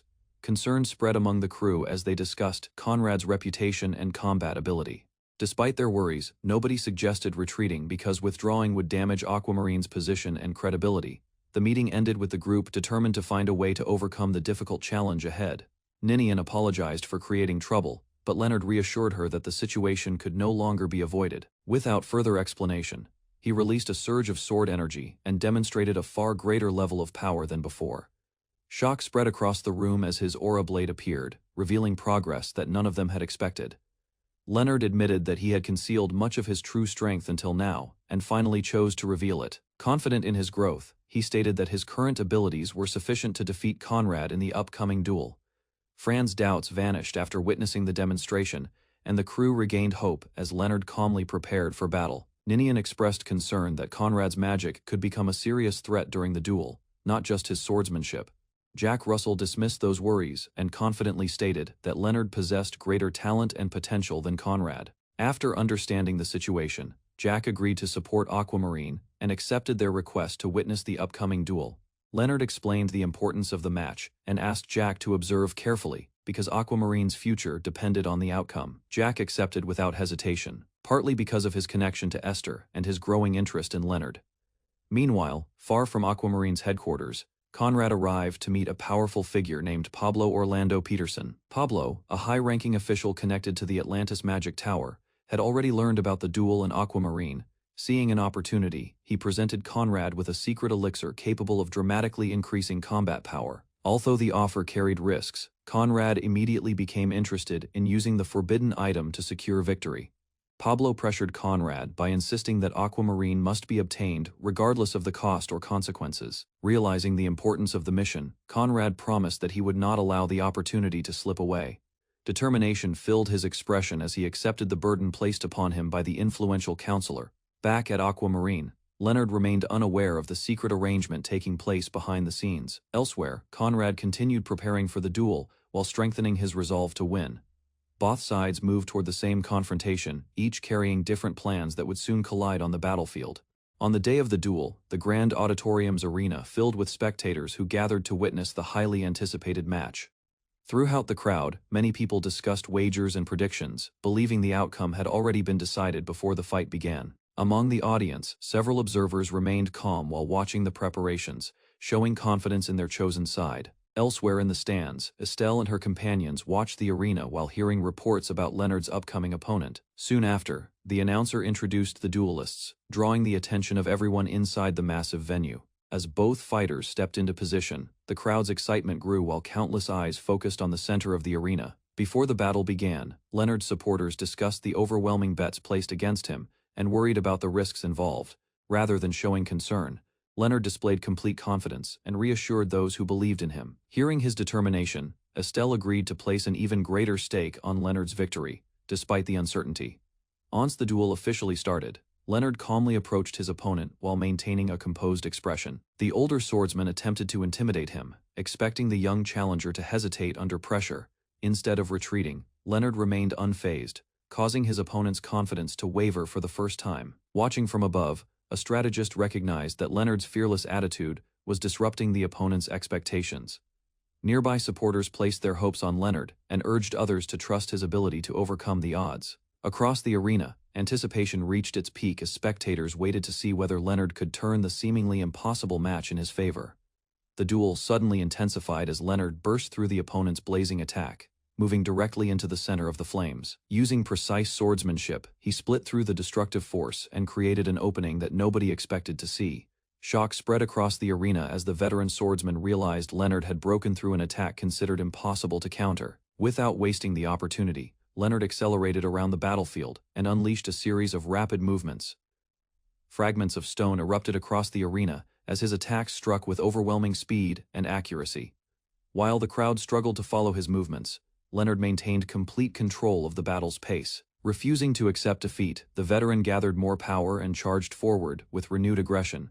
Golden energy surged around both fighters as their clash shook the arena and drew gasps from the spectators. Leonard seized the moment and landed a decisive strike, leaving his opponent visibly wounded for the first time. A heavy blow drove the veteran to the ground, forcing him to acknowledge the growing gap between them. Standing calmly, despite his torn clothing, Leonard showed no sign of exhaustion after dominating the exchange. Recognizing that ordinary techniques would not be enough, the older swordsman prepared to reveal a hidden power. Dark violet energy erupted from the veteran's body, transforming the atmosphere and alarming everyone present. Driven by rage and desperation, he declared his intent to crush Leonard with everything he possessed. Observing the sudden transformation, Leonard remained composed, while recognizing that his opponent had finally revealed his true trump card. Leonard slipped past the berserk swordsman's attack and cut across his body with a swift strike, drawing blood before the man could react. Crimson drops scattered across the arena floor as the wounded fighter staggered backward, while struggling to keep up with Leonard's movements. Despite the injury, the veteran forced himself forward again, refusing to abandon the battle even as his condition worsened. A powerful leap carried Leonard high above the arena, allowing him to maintain pressure while keeping a safe distance from the enraged opponent. Unexpectedly, dark energy spread across the battlefield and distorted the atmosphere around the swordsman's body. Observing the change, Leonard realized his opponent was preparing a far more dangerous technique than before. Accepting the challenge, Leonard gathered blue energy around his blade and focused his power into a refined sword technique. Moments later, a massive wave of aura erupted from his sword and surged across the arena with tremendous force. Before the veteran could defend himself, Leonard closed the distance and struck through the center of the attack. Shock filled the swordsman's face as he witnessed a young challenger using an advanced aura blade with remarkable precision. A colossal dragon-shaped current of blue energy emerged from Leonard's attack and completely overwhelmed the battlefield, unable to withstand the overwhelming force. The veteran was launched away while his weapon was torn from his grasp. Silence briefly covered the arena as the defeated swordsman collapsed and Leonard remained standing without hesitation. From the audience, an arena official immediately protested the result and accused Leonard of using abilities beyond the limits of the match. While panic spread among the organizers, the manager realized the defeat was undeniable and feared the consequences that awaited Bermuda after Leonard's overwhelming victory. After Leonard's victory, an arena official openly challenged the result and attempted to invalidate the duel despite the clear outcome. Meanwhile, a respected representative from the Magic Tower stepped forward and questioned the fairness of overturning the match. Without proper justification, faced with unexpected opposition, the announcer hesitated while the crowd watched the dispute unfold across the arena. Under mounting pressure, the official withdrew his accusation and admitted that his judgment had been careless and unsupported, with the objection dismissed. The challenge against Leonard's victory collapsed, leaving no reason to dispute the result further. Standing beside his defeated opponent, Leonard calmly awaited the final decision, while attention shifted toward how the situation would be resolved. Following Leonard's victory, the Aquamarine crew received official approval for their proposal and gained permission to continue their plans. Soon afterward, preparations for exploring the Fifth Sea resumed as the crew gathered to discuss their next objective. Meanwhile, Estelle expressed her appreciation for Leonard's contribution, recognizing how much he had helped the expedition. Later, 2 rescued spirit users approached Leonard and thanked him for saving them from a dangerous situation. During the meeting, Vivian introduced herself while explaining her connection to the spirits and the aquamarine crew. In response, Leonard accepted their gratitude calmly and emphasized that their goals had aligned from the beginning. Afterward, the rescued sisters attempted to repay Leonard, but he showed little interest in receiving rewards. At the same time, Estelle welcomed them as comrades and encouraged them to become part of the crew's future journey. Once the discussion ended, Marion was assigned to guide the newcomers and help them settle into their quarters. That evening, Leonard and Estelle spent time aboard the ship while reviewing the events that had recently occurred. As their conversation continued, Estelle revealed her curiosity about Leonard's unusual abilities and rapid growth. Rather than avoiding the topic, Leonard listened carefully and prepared to explain part of his past experiences. 8 years earlier, the Union Council gathered around a mysterious red rift that had appeared within the Fifth Sea region. Concern spread among the leaders as they discussed the growing threat and the strange energy emerging from another world. Among those present, Njord of the Aquamarine Adventure Crew reported on the situation, laying the foundation for the events that would shape the future. During the Union Council meeting, Njord reported that the rift's contamination had been successfully contained and would remain stable for many years. Despite the reassuring report, Pablo argued that future anomalies could still emerge and questioned whether the situation was truly safe. Rather than accepting caution, Pablo pushed for greater exploitation of resources connected to the otherworld, creating tension among the council members. Njord strongly opposed the proposal and warned that greed could transform a manageable problem into a far greater disaster.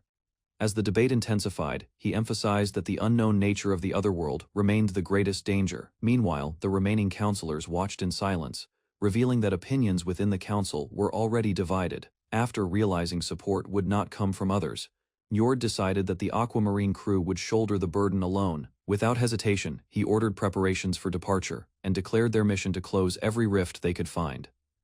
Soon afterward, the crew sailed into dangerous waters, beginning a long campaign against the spreading distortions. Powerful magic formations activated around the ship as the crew approached a massive rift hidden within the sea. Under the leadership of Chairman Nichols and the strongest adventurers, an assault force launched a coordinated attack. Together they battled creatures and energies emerging from the rift while protecting the expedition from collapse. Sometime later, a message arrived urging Chairman Nichols to return because conditions within the city had worsened. Concern spread as reports revealed that the atmosphere around the city was becoming increasingly unstable and abnormal. Even so, Nichols chose to remain focused on sealing the enormous rift, believing the mission had to be completed before anything else. Nichols remained determined to seal the giant rift, believing the danger would only grow if it was left unattended. As the enormous vortex expanded above the sea, the Aquamarine ship advanced directly toward the center of the disturbance. Far in the future, Leonard and Estelle listened carefully to the story while realizing how serious the situation had been. After a long struggle, the crew finally succeeded in stabilizing the rift and prepared to return home. Standing on the deck, Nichols reflected on the years spent fighting threats from the otherworld and felt relief at the mission's success. Meanwhile, the younger members of the crew gathered nearby, unaware that a new danger was already approaching. Without warning, a massive explosion erupted near the ship and violently shook the entire vessel. Panic spread across the deck as sailors identified the attack as the work of the feared Moby Dick. Realizing the strike had been planned from the beginning, Nichols immediately understood that their enemies had been waiting for this moment. Reacting instantly, Nichols ordered Marion to protect the others, while he prepared to face the threat himself. Determination filled his expression as he commanded the crew to escape and carry everyone to safety. At the same time, a powerful enemy emerged and advanced toward the ship, while chaos spread throughout the battlefield. Pablo appeared before the crew and revealed that he intended to seize the opportunity created by the attack. Rather than focusing on the rift crisis, he openly challenged the Aquamarine crew and moved to settle his ambitions through force. Faced with betrayal during their moment of victory, the exhausted crew prepared for another battle. Despite everything they had already endured, Nichols refused to surrender despite the betrayal and remained determined to protect the honor and future of the Aquamarine crew. Facing overwhelming danger, he entrusted the younger generation with carrying on the crew's legacy if he failed to survive. Moments later, a violent explosion consumed the battlefield, marking the beginning of a tragic turning point for the expedition. Back in the present, Estelle reflected on the past and explained that the conflict eventually grew far beyond the original rift crisis. While discussing Atlantis and the enemies connected to it, she acknowledged that many powerful forces still threatened their future. Instead of feeling intimidated, Leonard welcomed the challenge and viewed strong opponents as opportunities to grow stronger. A confident smile appeared on Leonard's face as he openly expressed his desire to confront powerful enemies, head-on. Hearing his response, Estelle laughed and realized that his determination remained unchanged, regardless of the danger ahead. As the conversation ended beneath the night sky, she invited Leonard to continue the Aquamarine legacy alongside her on future adventures. The Aquamarine ship sailed calmly across the sea as the crew organized another combat training session on the deck. Without hesitation, Leonard drew his sword and stepped forward while Vivian released wind, enhanced attacks to test his reactions. Quick footwork allowed Leonard to avoid the incoming strikes while maintaining control of the sparring match from the beginning. Soon afterward, Marion joined the exercise and coordinated her movements with Vivian to increase the pressure on Leonard. Rather than relying on raw strength, the two women focused on teamwork and timing to improve their effectiveness in battle. After observing enough progress from both sides, Marion stopped the training and declared the session complete. Standing before the group, Marion explained that the cooperation developing between Leonard and Vivian would become important during future expeditions. Meanwhile, Vivian appeared encouraged by the praise and recognized how much stronger everyone had become through constant training. As the discussion ended, the crew was informed that an important visitor had arrived to meet them. Benjamin, the manager of Bermuda's class hall, approached the group after reviewing reports regarding Leonard's recent accomplishments. Having investigated several records, he confirmed Leonard's duel victory and acknowledged the achievements of other talented members connected to the crew. However, Benjamin revealed that his visit was related to a more significant matter concerning Leonard's future rank advancement. Estelle listened carefully while Benjamin reviewed the requirements necessary for promotion beyond the current adventurer classification. According to the official records, Leonard had already completed nearly every condition required to reach the next level. Raising two fingers before the crew, Benjamin announced that only 2 additional accomplishments remained before Leonard could officially advance from a class to the prestigious class rank. While exploring a different district of Atlantis, Leonard and Estelle searched for information about a potential ally connected to their mission. As they discussed the possibility of recruiting this individual, a loud voice suddenly called out and interrupted their conversation. Ahead of them stood several rough-looking men alongside a tall warrior carrying a large spear, creating immediate tension. Without waiting for an explanation, one of the men rushed forward and attempted to attack Leonard in the middle of the street. Rather than drawing his weapon, Leonard calmly avoided the strike and countered with precise movements. A single exchange was enough to send the attacker crashing backward, leaving the surrounding group stunned. From the sidelines, a long-haired fighter carefully observed Leonard and recognized the skill hidden behind his simple movements. Moments later, Leonard launched a direct attack toward the observer, forcing him to react immediately. The experienced warrior blocked the strike and acknowledged that Leonard possessed unusual speed and power for his age. Suddenly, chains infused with energy appeared as the veteran fighter revealed a more advanced combat technique. During the clash, both combatants exchanged attacks while testing each other's strength and judgment. Although impressed by Leonard's abilities, the veteran remained cautious and continued evaluating him from a distance. After the brief confrontation, the atmosphere changed when the warrior recognized Estelle and addressed her by name. Surprise spread among the group as old connections from the past were revealed through the conversation. Soon afterward, Leonard and Estelle realized that the man before them was Galano, the very person they had been searching for throughout Atlantis. Galano listened to Estelle's request and learned that she wanted him to return to the Aquamarine organization. As the conversation continued, Estelle explained that Aquamarine needed experienced fighters to face the growing threats ahead. Despite recognizing the importance of the request, Galano remained silent, while recalling the legacy left behind by his older brother. Eventually, Galano rejected the invitation and stated that he had no intention of repeating a path that even his brother could not complete. Rather than becoming angry, Estelle accepted his answer and understood that convincing him would not be easy. Before Galano could leave, Leonard suddenly rushed forward and moved directly toward him. Surprised by Leonard's actions, Galano turned around and prepared to react, as the young swordsman closed the distance. Instead of relying on persuasion, Leonard launched a direct attack, believing actions would speak louder than words. A powerful strike followed, forcing Galano to defend himself while everyone nearby watched in shock. After exchanging blows, Leonard explained that he wanted Galano to judge him through combat rather than conversation. Maintaining constant pressure, he demonstrated confidence and challenged the veteran warrior's beliefs. The unexpected challenge caused Galano to reconsider the determination standing before him. Stepping back from the clash, Leonard calmly pointed out that Galano was avoiding the path he truly wanted to follow. Frustration appeared on Galano's face as Leonard exposed the doubts he had been hiding for years. Holding the spear firmly, Leonard declared that Galano should return to the battlefield, setting the stage for a decisive answer. Leonard stepped forward and raised the spear confidently, making it clear that he intended to prove himself through action rather than words.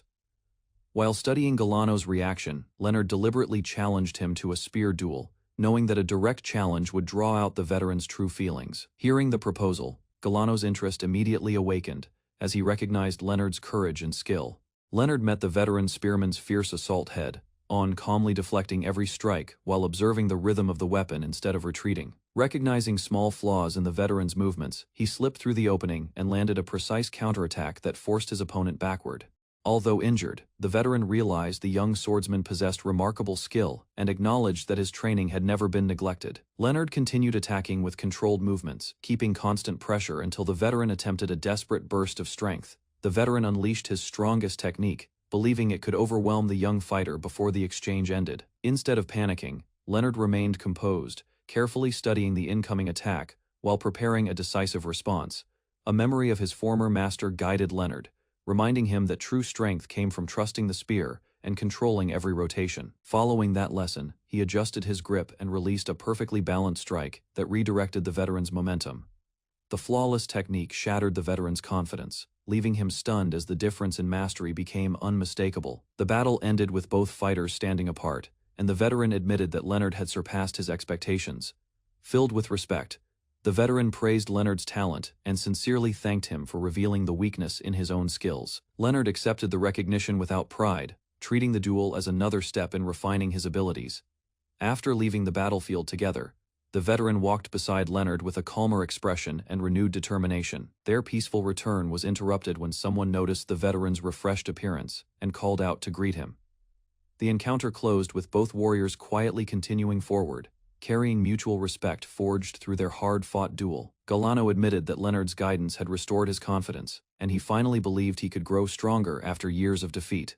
Leonard praised Galano's potential, explaining that with steady training, the veteran could even surpass his older brother someday. Esther watched their exchange with surprise before realizing that the fierce duel had created mutual respect between the two warriors.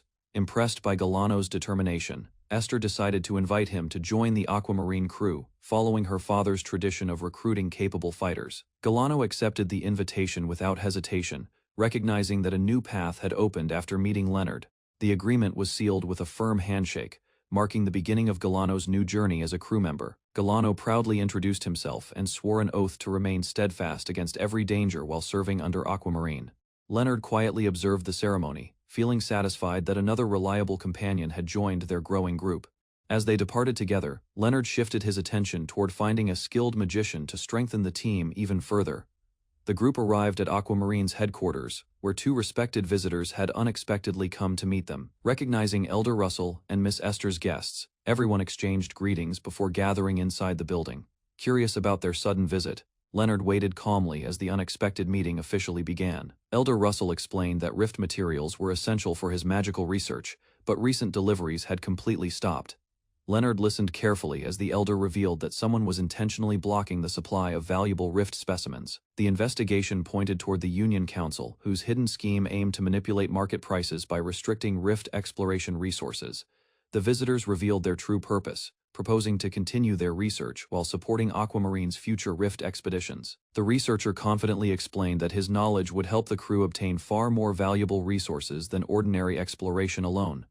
Although surprised by the proposal, Esther carefully considered the benefits before preparing to discuss the plan with everyone. The guests explained that the researcher possessed exceptional expertise and would become an invaluable asset to Aquamarine. After reviewing the proposal, another member handed Esther a document listing the researchers currently available to assist the crew. Esther accepted the report with gratitude, realizing the expedition would gain significant support from experienced specialists. Once the preparations were complete, Esther confirmed that the team could immediately depart for the rifts listed in the document. The visitors wished Aquamarine success, expressing confidence that the crew would safely complete the coming expedition. Following the meeting, everyone finalized their arrangements before setting out toward their next destination. A large sailing ship carried the crew across the sea until they finally reached Aquamarine's operational base. One crew member admitted he had barely greeted everyone, because the preparations had moved so quickly. Esther laughed at the rushed schedule, while the others welcomed the relaxed atmosphere before beginning their mission. Esther complimented Galano's refreshed appearance, and he accepted the praise with quiet confidence before joining the group. The crew discussed their departure, confirming they had arrived exactly at the designated destination without unnecessary delays. Leonard reviewed the mission details and announced that the upcoming rift carried a spatial scale C rating with difficulty B, allowing the expedition to officially begin. Leonard confirmed the mission's danger level B Fey as the crew sailed toward the rift in the 5th Sea area. Soon, the ship reached the Sea Orc's lair, where a swirling rift opened the path into the dangerous battlefield. Inside the rift, numerous Sea Orcs gathered aggressively, signaling that the expedition had entered a fierce combat zone. Leonard observed the massive rift portal and realized it was far larger than expected, suggesting the expedition would face greater danger than the original report indicated. After examining the unstable energy surrounding the entrance, he suspected the rift had become stronger because it had remained unexplored for too long. Meanwhile, Esther confirmed that every crew member had finished preparing before the expedition officially began. Esther explained the battle formation, assigning Galano to lead the front, while Ninian guarded the rear and another teammate provided support. Next, she entrusted Leonard with overall command, believing his judgment would produce the most accurate decisions during combat. Without wasting time, the team agreed on the strategy and prepared to enter the dangerous rift together. Esther reminded everyone to stay alert, because even small mistakes could become fatal inside the Sea Orcs' territory. Leonard stepped forward first, confidently entering the portal as the others hurried to follow behind him. The remaining members immediately rushed into the swirling entrance, determined to keep pace with their leader. Instead of landing safely, the entire group was suddenly thrown through the air as the rift distorted their arrival. Confusion spread across the team while they realized they were falling directly toward the sea below. Leonard reacted instantly, using his ability to slow the descent and protect the others from the unexpected danger. The rescue allowed the group to reach the frozen surface safely, avoiding a disastrous landing in open water. Although everyone survived, the team understood the rift was far more dangerous than they had expected from the beginning. Ninian quickly warned the expedition to remain vigilant, sensing that even greater threats were waiting deeper inside the Sea Orc's lair. Leonard advanced first as Sea Orcs suddenly emerged from every direction, forcing the expedition into battle immediately after entering the rift. Several enemies charged together, but Leonard intercepted the first assault and cut through their attack before it reached the team. His swift defense revealed that the monsters were stronger than expected, confirming the rift's true danger. Meanwhile, more Sea Orcs rushed forward, attempting to surround the entire expedition across the frozen shoreline. Ninian warned the others about the encirclement, while the front line fought to keep the monsters from closing in, despite the pressure. Every member held position and prevented the enemy formation from breaking through. Galano pushed ahead with powerful strikes as another teammate asked for more time to reach the island safely. Leonard quickly ordered Esther to continue escorting the magician while he handled the pursuing Sea Orcs alone. Without hesitation, the group followed his command and continued advancing toward their objective. Leonard sprinted across the frozen water at incredible speed, astonishing his companions with his exceptional movement. Instead of fighting every enemy, he decided to eliminate the Sea Orc leader before the monsters gained a greater advantage.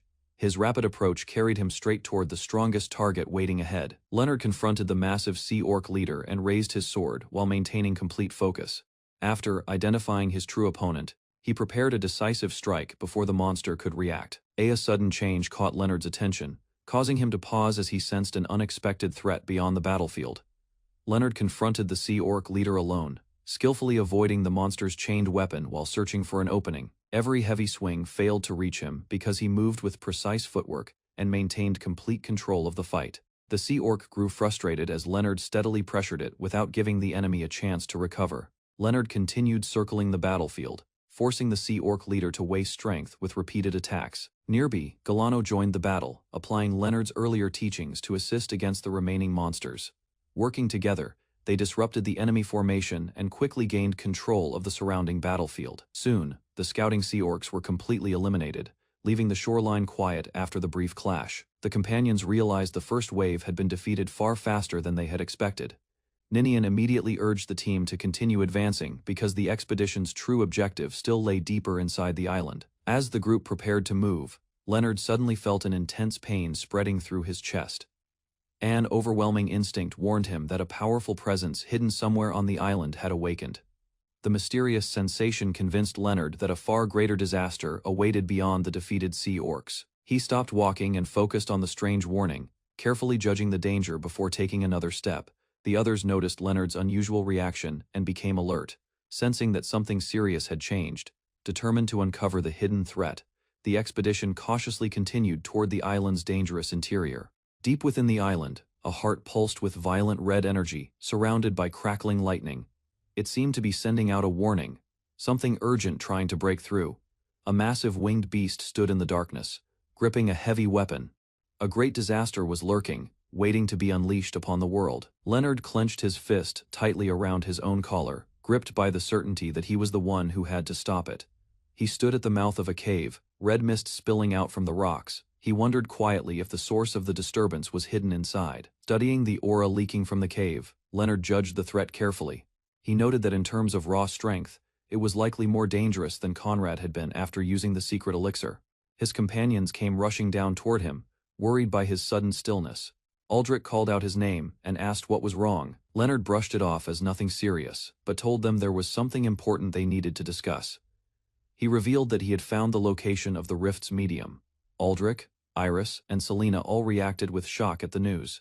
Selena asked for clarification, confirming that the medium meant the substance generating the rift itself. She pointed out that something like that should not have been so easy to locate. Leonard admitted he could not explain the reason, but he could feel it was true. He added that reaching it would mean facing the guardian of the rift directly. Because of the danger, he suggested it was fine to return to Fran for the time being to prepare properly. Later, the group stood together on a beach, weapons in hand. Leonard reminded them that Fran's order was clear. If even one person objected, the operation would be called off entirely. Iris spoke up first, quietly stating that she wanted to go. She explained her reasoning, saying she wanted to test her arrows against a truly strong enemy, rather than continue hitting only weak targets that posed no challenge. Aldrich grinned and added that he was going as well, insisting that risking your life was what made a fight real. Iris responded with quiet approval. Selena hesitated, stammering before catching herself. She reasoned aloud that she was only a scholar, and that there was no need for her to risk her life needlessly. Still, her expression wavered as she trailed off. After a long breath, she admitted it couldn't be helped, since she had always been interested in rifts. She added that if they succeeded, she intended to boast about it to her master. With everyone in agreement, Leonard confirmed the decision was final. He asked if everyone was prepared, warning that the coming fight would be a tough one. The four of them advanced together into a dim fog-covered ruin, droplets echoing quietly around them as they moved deeper inside. Aldrich looked around in disbelief, remarking that the place resembled a temple, surprised that such a structure existed inside a rift at all. Selena studied the towering pillars uneasily, admitting the atmosphere felt somewhat creepy, as if something could leap out at any moment. Just as she said it, a massive shadowy figure began emerging behind her. She turned sharply and shouted a warning to the others, declaring that it was an ambush. A monstrous ogre let out a furious roar as another beast lunged at it with an axe, blood spraying through the air amid the chaos of battle. Aldrich leapt through the fray, slashing down as blood scattered across his blade. He shouted for Galano not to let a single enemy pass, while stabbing his weapon straight into a snarling monster's throat, promising to leave it to him. Aldrich called out to Ninian, ordering her to take down the sniper positioned on top of the pillar. She acknowledged him at once, already moving to act on the command. Blades clashed against the horde as Ninian and Aldrich fought back to back, cutting down the monsters pressing in from both sides. Surrounded on all fronts, Aldrich swung wildly, but the enemies just kept pushing forward. He gritted his teeth, admitting there were too many of them, and that he couldn't hold them off by himself, wondering aloud if there was any other option left. Selena stood nearby, torn on what to do. She knew she could use magic, but the enemies were far too close to her allies, and unleashing it now risked catching her own team in the blast. Overwhelmed by the pressure of the moment, she asked herself desperately what she should do. A monster lunged toward Esther, claws raised to strike, but a blade suddenly pierced through its head before it could land the blow. A voice told Esther there was no need to hesitate any longer. Leonard, having just saved her, pulled his sword free, telling her that she should trust her allies in this fight. He added that a spell which grew stronger with the number of enemies would fit this situation, and asked if she happened to have one. Selena's eyes lit up with resolve as she prepared to cast something powerful, the words chain lightning surfacing in her mind.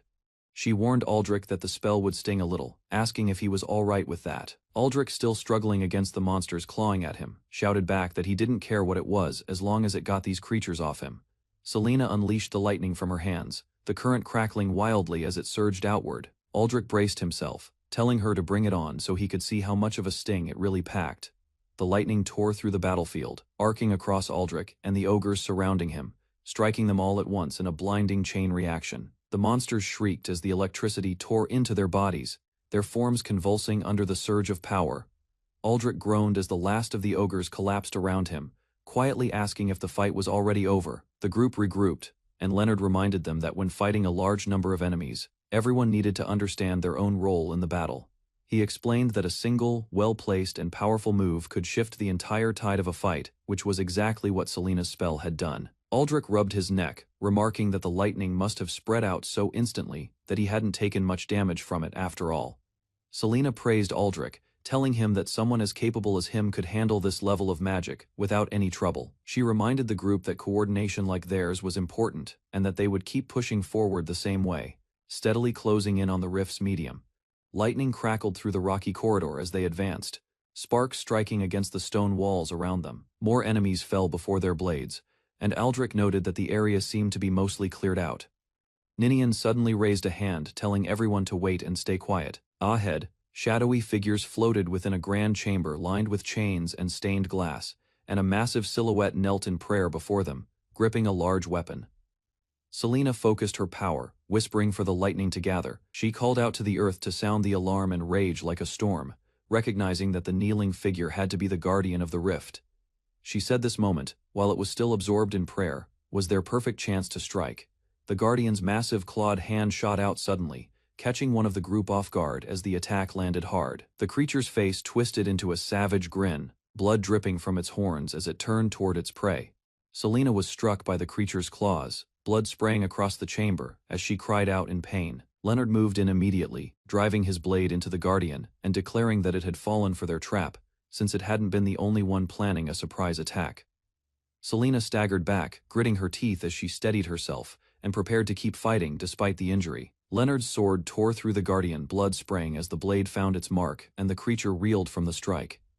The guardian's eye widened in shock as a massive beam of light and energy tore through the surrounding structure, shaking the whole chamber. Wounded but still standing, the guardian's glowing blue eyes locked onto its enemies, claws raised and ready to retaliate. Leonard stood battered and bloodied, his mouth stained red, as the guardian let out a furious roar that echoed through the ruined temple. A massive iron mace slams into the ground of a shattered stone hall, dragging heavy chains behind it as debris scatters across the floor.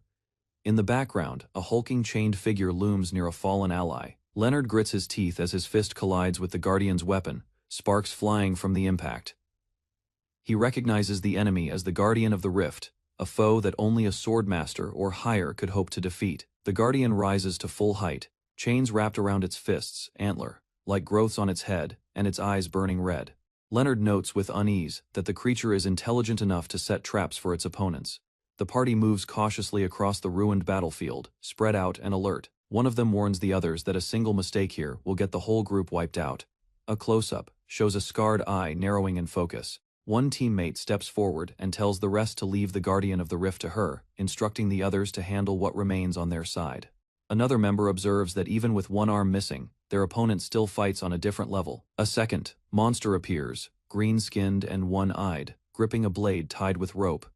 A voice warns not to let their guard down as the creature growls, tensing for another assault. Arrows tear into the green-skinned monster's shoulder and neck, rope snapping taut from the force of the strikes. The white-haired archer draws her bow again, insisting she won't let her guard down against a monster like this. Behind her, a fire mage watches the flames she conjured continue to burn. A swordsman leaps into the air, striking down at the wounded creature, and shouting his agreement with the plan to press the advantage. The monster roars in pain as the blade cuts across its face, blood and rope fibers flying from the impact. Leonard soars through the air above the chained guardian, calculating that he cannot guarantee victory for the others, and must end his own fight quickly. He rushes toward the guardian, sword raised, closing the distance in an instant before the two collide. Leonard's blade slices cleanly, his expression sharp and focused as the strike connects. His sword cuts through the guardian's chain, sparks and shattered metal links scattering through the air. The monster's jaw snaps open in a pained roar as Leonard's blade tears across it, drawing blood. The guardian clenches its broken chains in both fists, refusing to fall even as more of its restraints are shredded apart. Leonard notices the guardian's attack missed, and studies it a moment longer before understanding its next move. The creature crackles with energy, chains sparking around its fists as it prepares to retaliate. The Guardian swings its restored chain and mace with overwhelming force, and Leonard realizes it intends to destroy the entire hall around them. The heavy mace crashes into the stone floor, sending cracks and fragments flying in every direction from the impact. Leonard braces himself against the shockwave, arms raised and breathing hard, having survived the Guardian's strongest attack. A demonic figure radiates crimson energy in a ruined temple, wrapped in rope, restrained yet powerful. Leonard notes to himself that this rift is spatial scale, remarking that even with 3B rank adventurers present, the threat still feels overwhelming. Leonard flips through the air, chains lashing around him, and questions why an entity meant to guard something is instead tearing the place apart. He drives forward through a torrent of chains, closing in on the Guardian with sharp focus. The Guardian roars, demanding to know if the rift's medium is missing, its blue eyes burning with rage and confusion. Leonard recalls sensing something the moment they entered the temple, and feels the same presence stir again. He stands alone in the dark temple, chains and an anchor weapon resting in his grip, faint blue energy curling around his feet. His eyes narrow as he locates the source, murmuring that it must be underground. Leonard tightens his grip on his sword, declaring that the probing phase is over, and it is time to settle things directly. The Guardian snarls in surprise as Leonard closes the gap and strikes toward it head on. A surge of light and energy bursts upward, cutting through the darkness of the ruined hall. Leonard's blade meets the Guardian's claws in a shower of sparks, both combatants trading a heavy exchange of blows. The Guardian is slammed backward into the rubble, and Leonard wonders aloud whether it has finally been knocked out. He turns his attention to a small object floating unnaturally in the air, recognizing it as the rift's core medium. Leonard studies the crystal glowing above the fallen Guardian, his expression sharpening as he processes what he has found.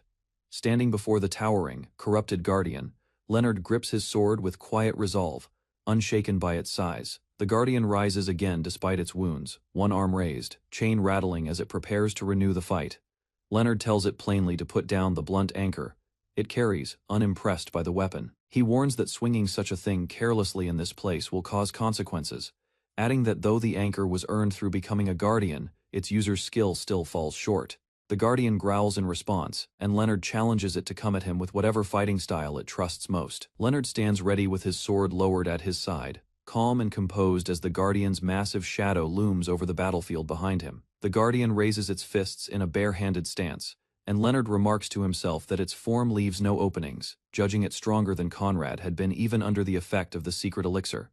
Leonard grips his blade and steps forward, telling the Guardian he would have liked a proper match, but he is running out of time to finish this fight. The Guardian lunges at him with a raised fist, and Leonard reacts instantly, alarm flashing across his face as the attack closes in. A powerful strike collides in a burst of red light, throwing the Guardian off balance from the force of the exchange. Leonard plants his foot and drives forward, blade drawn in a sharp advancing motion, closing the distance without hesitation. The Guardian is sent crashing downward, howling in pain as it hits the ground, momentum broken by Leonard's strike. Leonard stands firm, sword raised and glowing with energy, and calls out a single word to the Guardian standing before him. Come. A blur of teal light tore through the night sky as the archer launched herself forward, her body cutting the air like a blade unleashed from its sheath. She caught her breath mid-motion, eyes wide with disbelief at the sheer velocity carrying her forward. "What speed?" she gasped, barely able to process what her own body was doing. Below her, a spear-wielding fighter spotted the danger first and shouted a warning, his voice cutting through the chaos as claws swiped toward his allies from the shadows. A young man gripped his chained blade tighter, planting his feet firmly against the ground. He roared his defiance, refusing to yield an inch of ground to the monster before him. The beast answered with a deafening roar, its coral-crowned head twisting toward its challengers, fangs bared and eyes hollow with predatory hunger. Steel met claw in a shower of sparks. The young swordsman gritted his teeth, forced back step by step, admitting silently to himself that this fight was beyond what he could handle alone. His expression hardened. There was no room left for doubt now. His only option was to place his trust in the comrades fighting beside him. He tightened his grip on the hilt, muscles straining. A single second was all he needed, just enough to carve out an opening in the monster's guard. He lunged upward with everything he had, his blade aimed straight for the creature's exposed side as the beast reeled back mid-strike. Behind them, the archer studied the battle with narrowed eyes, recalling something her ally had once told her, that channeling the power of spirits into an arrow was no different from wielding true magic. Her hand glowed with swirling energy, the light gathering and pulsing along her fingertips. She knew this was it. If she let this moment slip away, no second chance would come. Drawing her bow taut, she called out to the forces gathering around her arrow, the shaft wrapped in coils of shimmering green light as she released it toward the beast. The arrow struck true, followed by 2 more in rapid succession, each impact driving deep into the monster's flesh. It threw its head back and let out an agonized roar. A woman with long auburn hair watched calmly from a distance, her lips barely moving as she murmured that the creature had finally stopped its frantic thrashing. Flames rose around her like a living cloak. Her eyes locked onto the wounded beast as she stepped forward, declaring that the moment had come for her to act. Fire roared to life in her outstretched palm, swelling into a massive burning sphere that lit up the entire battlefield in shades of orange and gold. The fireball surged forward and slammed into the creature with tremendous force, the explosion sending shockwaves rippling across the ground as her allies shielded their eyes from the blast. Even scorched and battered, the monster refused to fall, its massive frame lumbering forward with heavy, thunderous steps that shook the earth beneath it. A blonde swordsman moved like a streak of light, his blade curving through the air in a wide, sweeping arc aimed directly at the beast's throat. His strike landed clean, slicing deep through flesh and bone. Blood sprayed across the battlefield as the creature's massive form finally began to crumble, the long fight drawing to its brutal, decisive end. The blonde swordsman studied the severed wound at the creature's neck, satisfied with the clean strike that had ended the fight. I completely severed its nape. This is the end, he told himself, allowing a brief moment of relief to settle in. That relief shattered instantly. A strange purple crystal materialized in the air behind the fallen beast, pulsing with an energy that made his skin crawl. What? This bizarre presence, he muttered, his guard snapping back up. The corpse convulsed and let out a monstrous roar, crimson tendrils bursting from its body as the crystal's power surged into what should have been a lifeless husk. The creature's head twisted unnaturally, jaws stretching wide as violet energy consumed its ruined form. A dark blade of light plunged downward, tearing through the ground where the swordsman had stood only a heartbeat before. He threw himself clear just in time, his coat whipping through the air as he twisted his body away from the devastating strike, dust and debris scattering around him. Catching his breath, he pressed a hand to his ribs and frowned at the transformed beast. Did the rift's power possess it? He wondered, piecing together what he'd just witnessed. A clawed hand shot toward him faster than he could fully react. He barely twisted aside, blue energy trailing from his blade as he scrambled to regain his footing mid-fall. The dark wing-like appendage swept past him, close enough that he felt the wind of its passing. He kicked off the debris beneath him, refusing to give the creature a second chance to land its hit. He checked himself over quickly, disbelief flickering across his face. Not a single scratch, he breathed, unsure how he had avoided the attack entirely. His relief died just as fast. A crimson explosion erupted from the beast's clawed limb, the shockwave catching him directly in its blast radius before he could brace himself. Blood sprayed from his mouth as the impact drove the air from his lungs. He let out a strangled cry, his body wrenched backward by the sheer force of the strike. His heart pounded painfully in his chest as he watched the towering silhouette rise above him, its form now wrapped in jagged crimson veins that pulsed like an open wound. Pain lanced through him, but his eyes stayed locked on the monster bearing down with its glowing red gaze. He gritted his teeth, refusing to let his vision blur from the damage. Forcing his body to move, he twisted through the air and steadied his grip on his blade.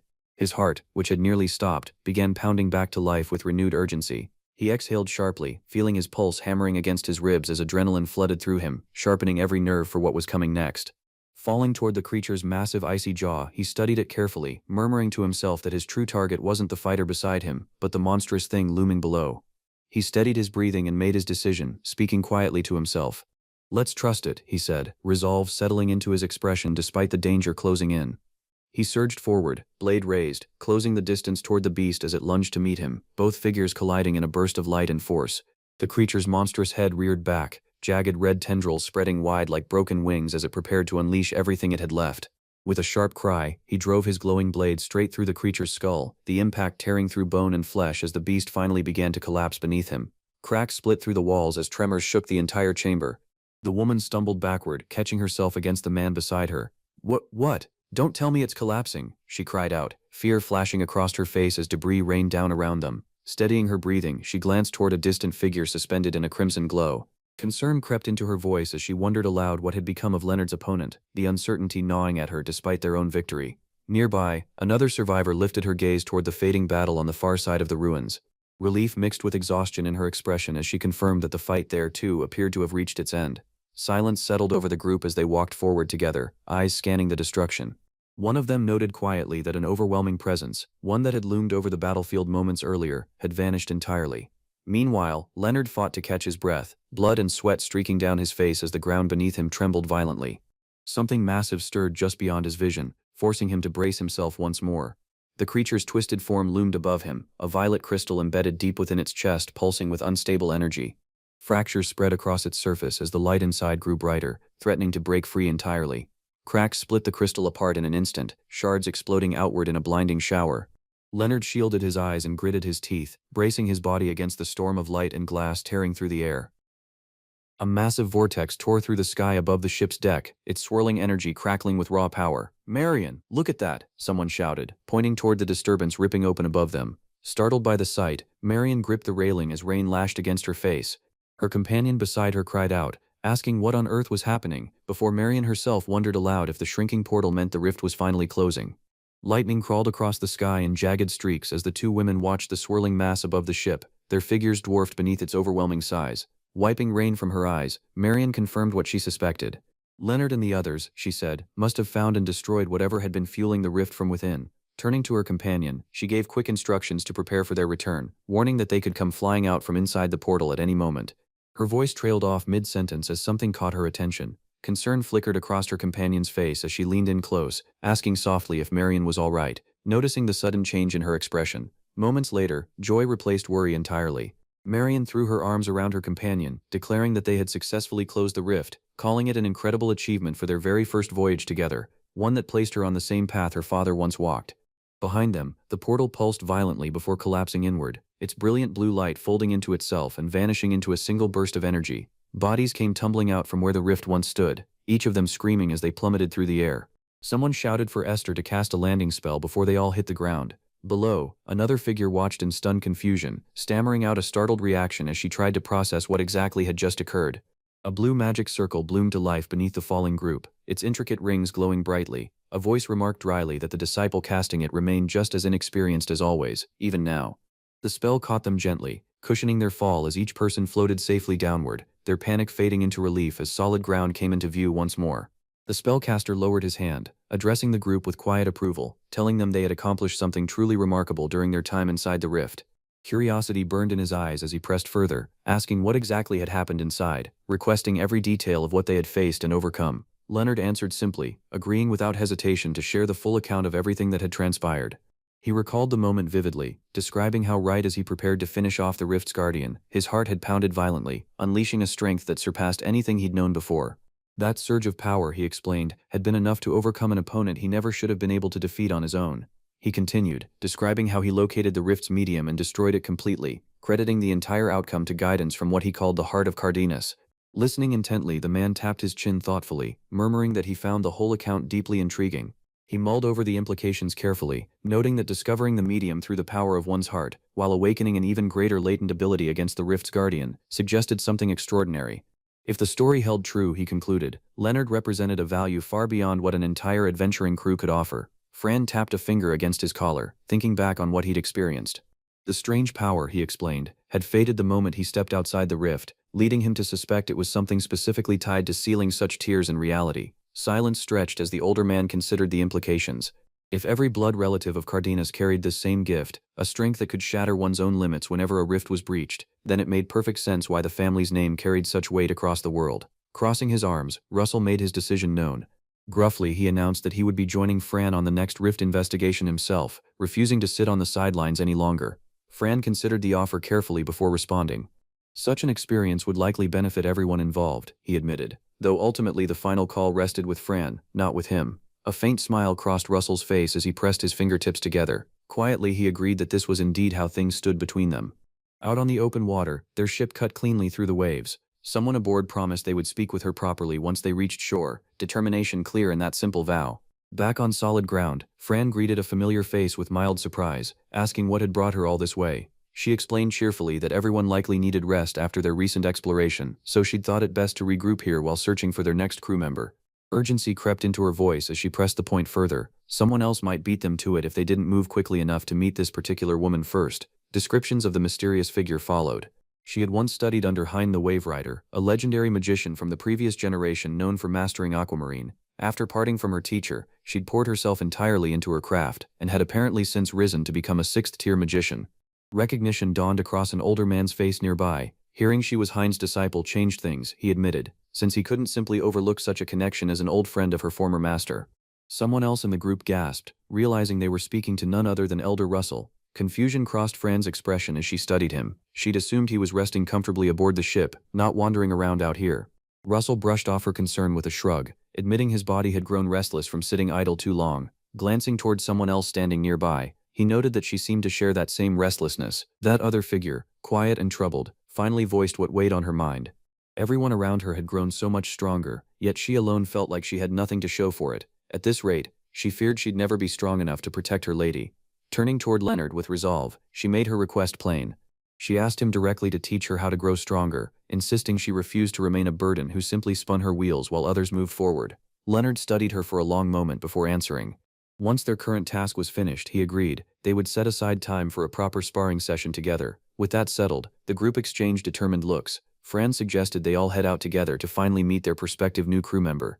Before them rose a towering spire wrapped in swirling violet light. This, Fran realized, was the very tower where the woman who'd become a sixth-tier magician now resided. Crowds gathered near the tower's base, murmuring among themselves.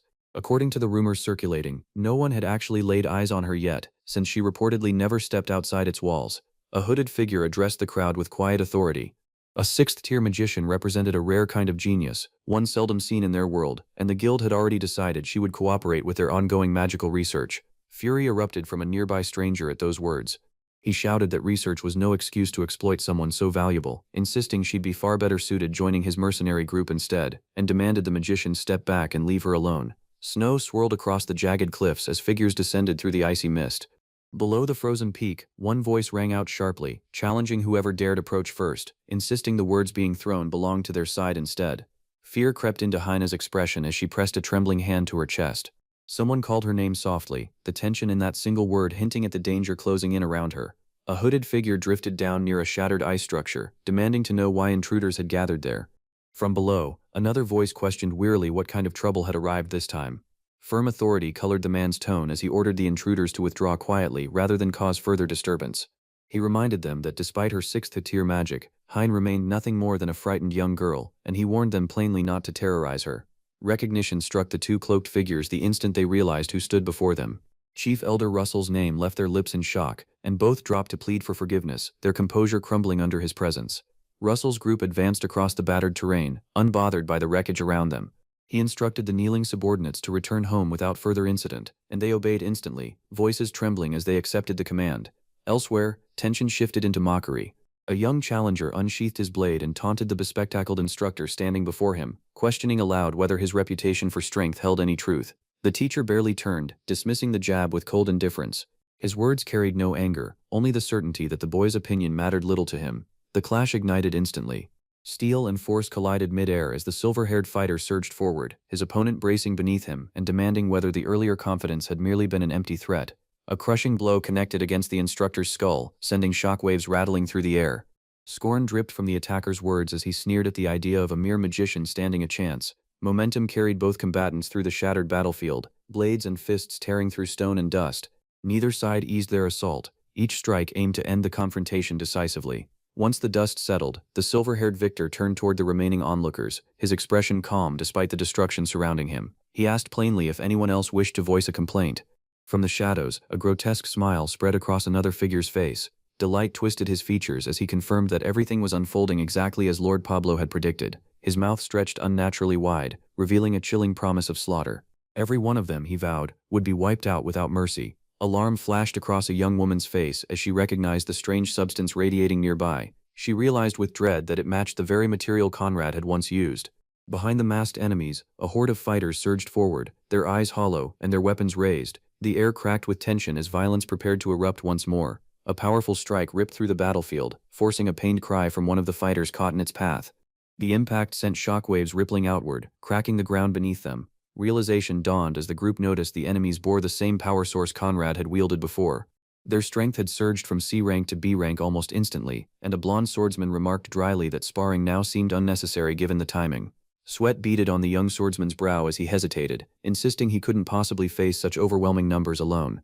A glowing orb pulsed within an outstretched hand, offered without hesitation. He was told simply to consume it, a fruit infused with concentrated mana, and to draw on its power just as their enemies had done with their own. Hesitation lingered in the girl's voice as she raised the glowing orb, questioning whether it was truly fine for her to consume it. The blonde swordsman assured her calmly that the fruit would hold no power over him regardless. He explained further, revealing that the orb had formed from mana he himself couldn't fully absorb, condensed into something that could still be put to use. His gaze sharpened as he considered who deserved the fruit most. If anyone should claim it, he reasoned, Marion, the guard sworn to protect Fran, stood as the most fitting choice. Without further protest, the fruit shattered between clenched teeth, its light bursting outward as raw energy surged through the one consuming it. A masked figure loomed above them, blade raised, taunting that Lord Pablo had already anticipated their every move. He sneered that their leader had foreseen this meeting with the disciple of the hero of Aquamarine long before it happened. Twisted veins pulsed beneath his skin as he grinned, vowing that Aquamarine's legacy would be shattered right there on that very battlefield. Fury flared across the girl's face as she lunged forward, silencing his threats with a single sharp command. She swore she would show no mercy to anyone who dared trample on her lady's dreams. Steel flashed through the air as the blade tore forward, cutting through the enemy ranks with unrelenting speed. Bodies staggered and fell in rapid succession, unable to withstand the force driving each strike. Blood streaked across his face as he paused, startled by the strength coursing through him. His own body felt unfamiliar, lighter and faster than it had ever been before. A masked enemy roared through gritted teeth, lashing out wildly as crimson sprayed from his wounds. He screamed at the smaller fighters to stay back, refusing to accept the beating he'd taken. Desperation colored his threat as he turned toward Fran, declaring that killing her alone would end the fight entirely. His blade hovered close, betting everything on a single act of cruelty. A sharp cry rang out as the blonde swordsman intercepted the strike, blue light crackling around his fist as it connected with brutal force. The enemy reeled backward, blood spraying from the impact. Rage burned behind his cracked, bloodied features as he snarled a warning, vowing not to let his target slip away. Nearby, another set of eyes tracked him with equal intensity, refusing to let him escape either. The battlefield shook as bodies collided midair near the towering ice spire, momentum sending both fighters crashing downward. Neither relented, the fight spiraling closer to the ground below. Worry cut through the smoke as a young man rushed toward Fran, calling out anxiously to check on her condition. Marion stood beside her, sword still raised, while the masked attacker crouched nearby in the wreckage. Guilt shadowed the girl's expression as she lowered her head, admitting that the intoxicating rush of her new power had clouded her judgment. She apologized for losing sight of her responsibility in the chaos. Fran waved off the concern with a gentle smile, reassuring her that everything remained fine now that Leonard and Elder Russell had arrived. She spoke Marion's name softly, her tone warm despite the danger they'd just faced. Tension lingered in Leonard's gaze as he studied the masked enemy still standing amid the dust, wondering aloud whether the man had any strength left to continue. Disbelief twisted the attacker's face as he turned to see three figures approaching calmly across the ruined battlefield, cursing under his breath at their audacity. Determination steadied Leonard's stance as he gripped his blade, promising to handle the threat while the others held back, his sword already crackling with restrained power. Panic drove the enemy into a desperate leap, screaming that returning empty-handed meant certain death regardless of the outcome. He lunged forward with everything he had left, blade cutting through the air toward his target. Fear cracked through his fury as realization dawned mid-strike, his mind racing toward a possibility he refused to voice aloud. Leonard's calm expression only sharpened the dread building inside him. Momentum carried the fight toward the ice tower once more, the enemy vowing that destroying their objective would end everything in an instant. Bloodlust twisted his features as he surged forward, roaring his intent to personally end the life of the sixth-tier magician standing in his way. Confidence dripped from his grin as he sneered, certain that a young magician lacking real combat experience would fall the moment he reached her. A cold declaration escaped his lips as he cornered Hein, blade drawn and ready, informing her flatly that her death would come right there. Terror filled her wide eyes as she stared up at him, voice trembling with a desperate plea, refusing to accept that her end would come this way. Flames roared past the fallen enemy as his own words mocked him, demanding whether his opponent truly expected him to surrender his head so easily. A massive column of fire erupted from the ice tower, blazing across the sky and consuming everything caught within its blast radius. Only a scorched silhouette remained standing amid the drifting ash, embers glowing faintly where his body had been consumed by the inferno. Panic gripped Lorelei as she stumbled backward, apologizing frantically for losing control of her power, unsure of what to do with the destruction she'd caused. Silence settled over the group as they stared at the ash where their enemy once stood.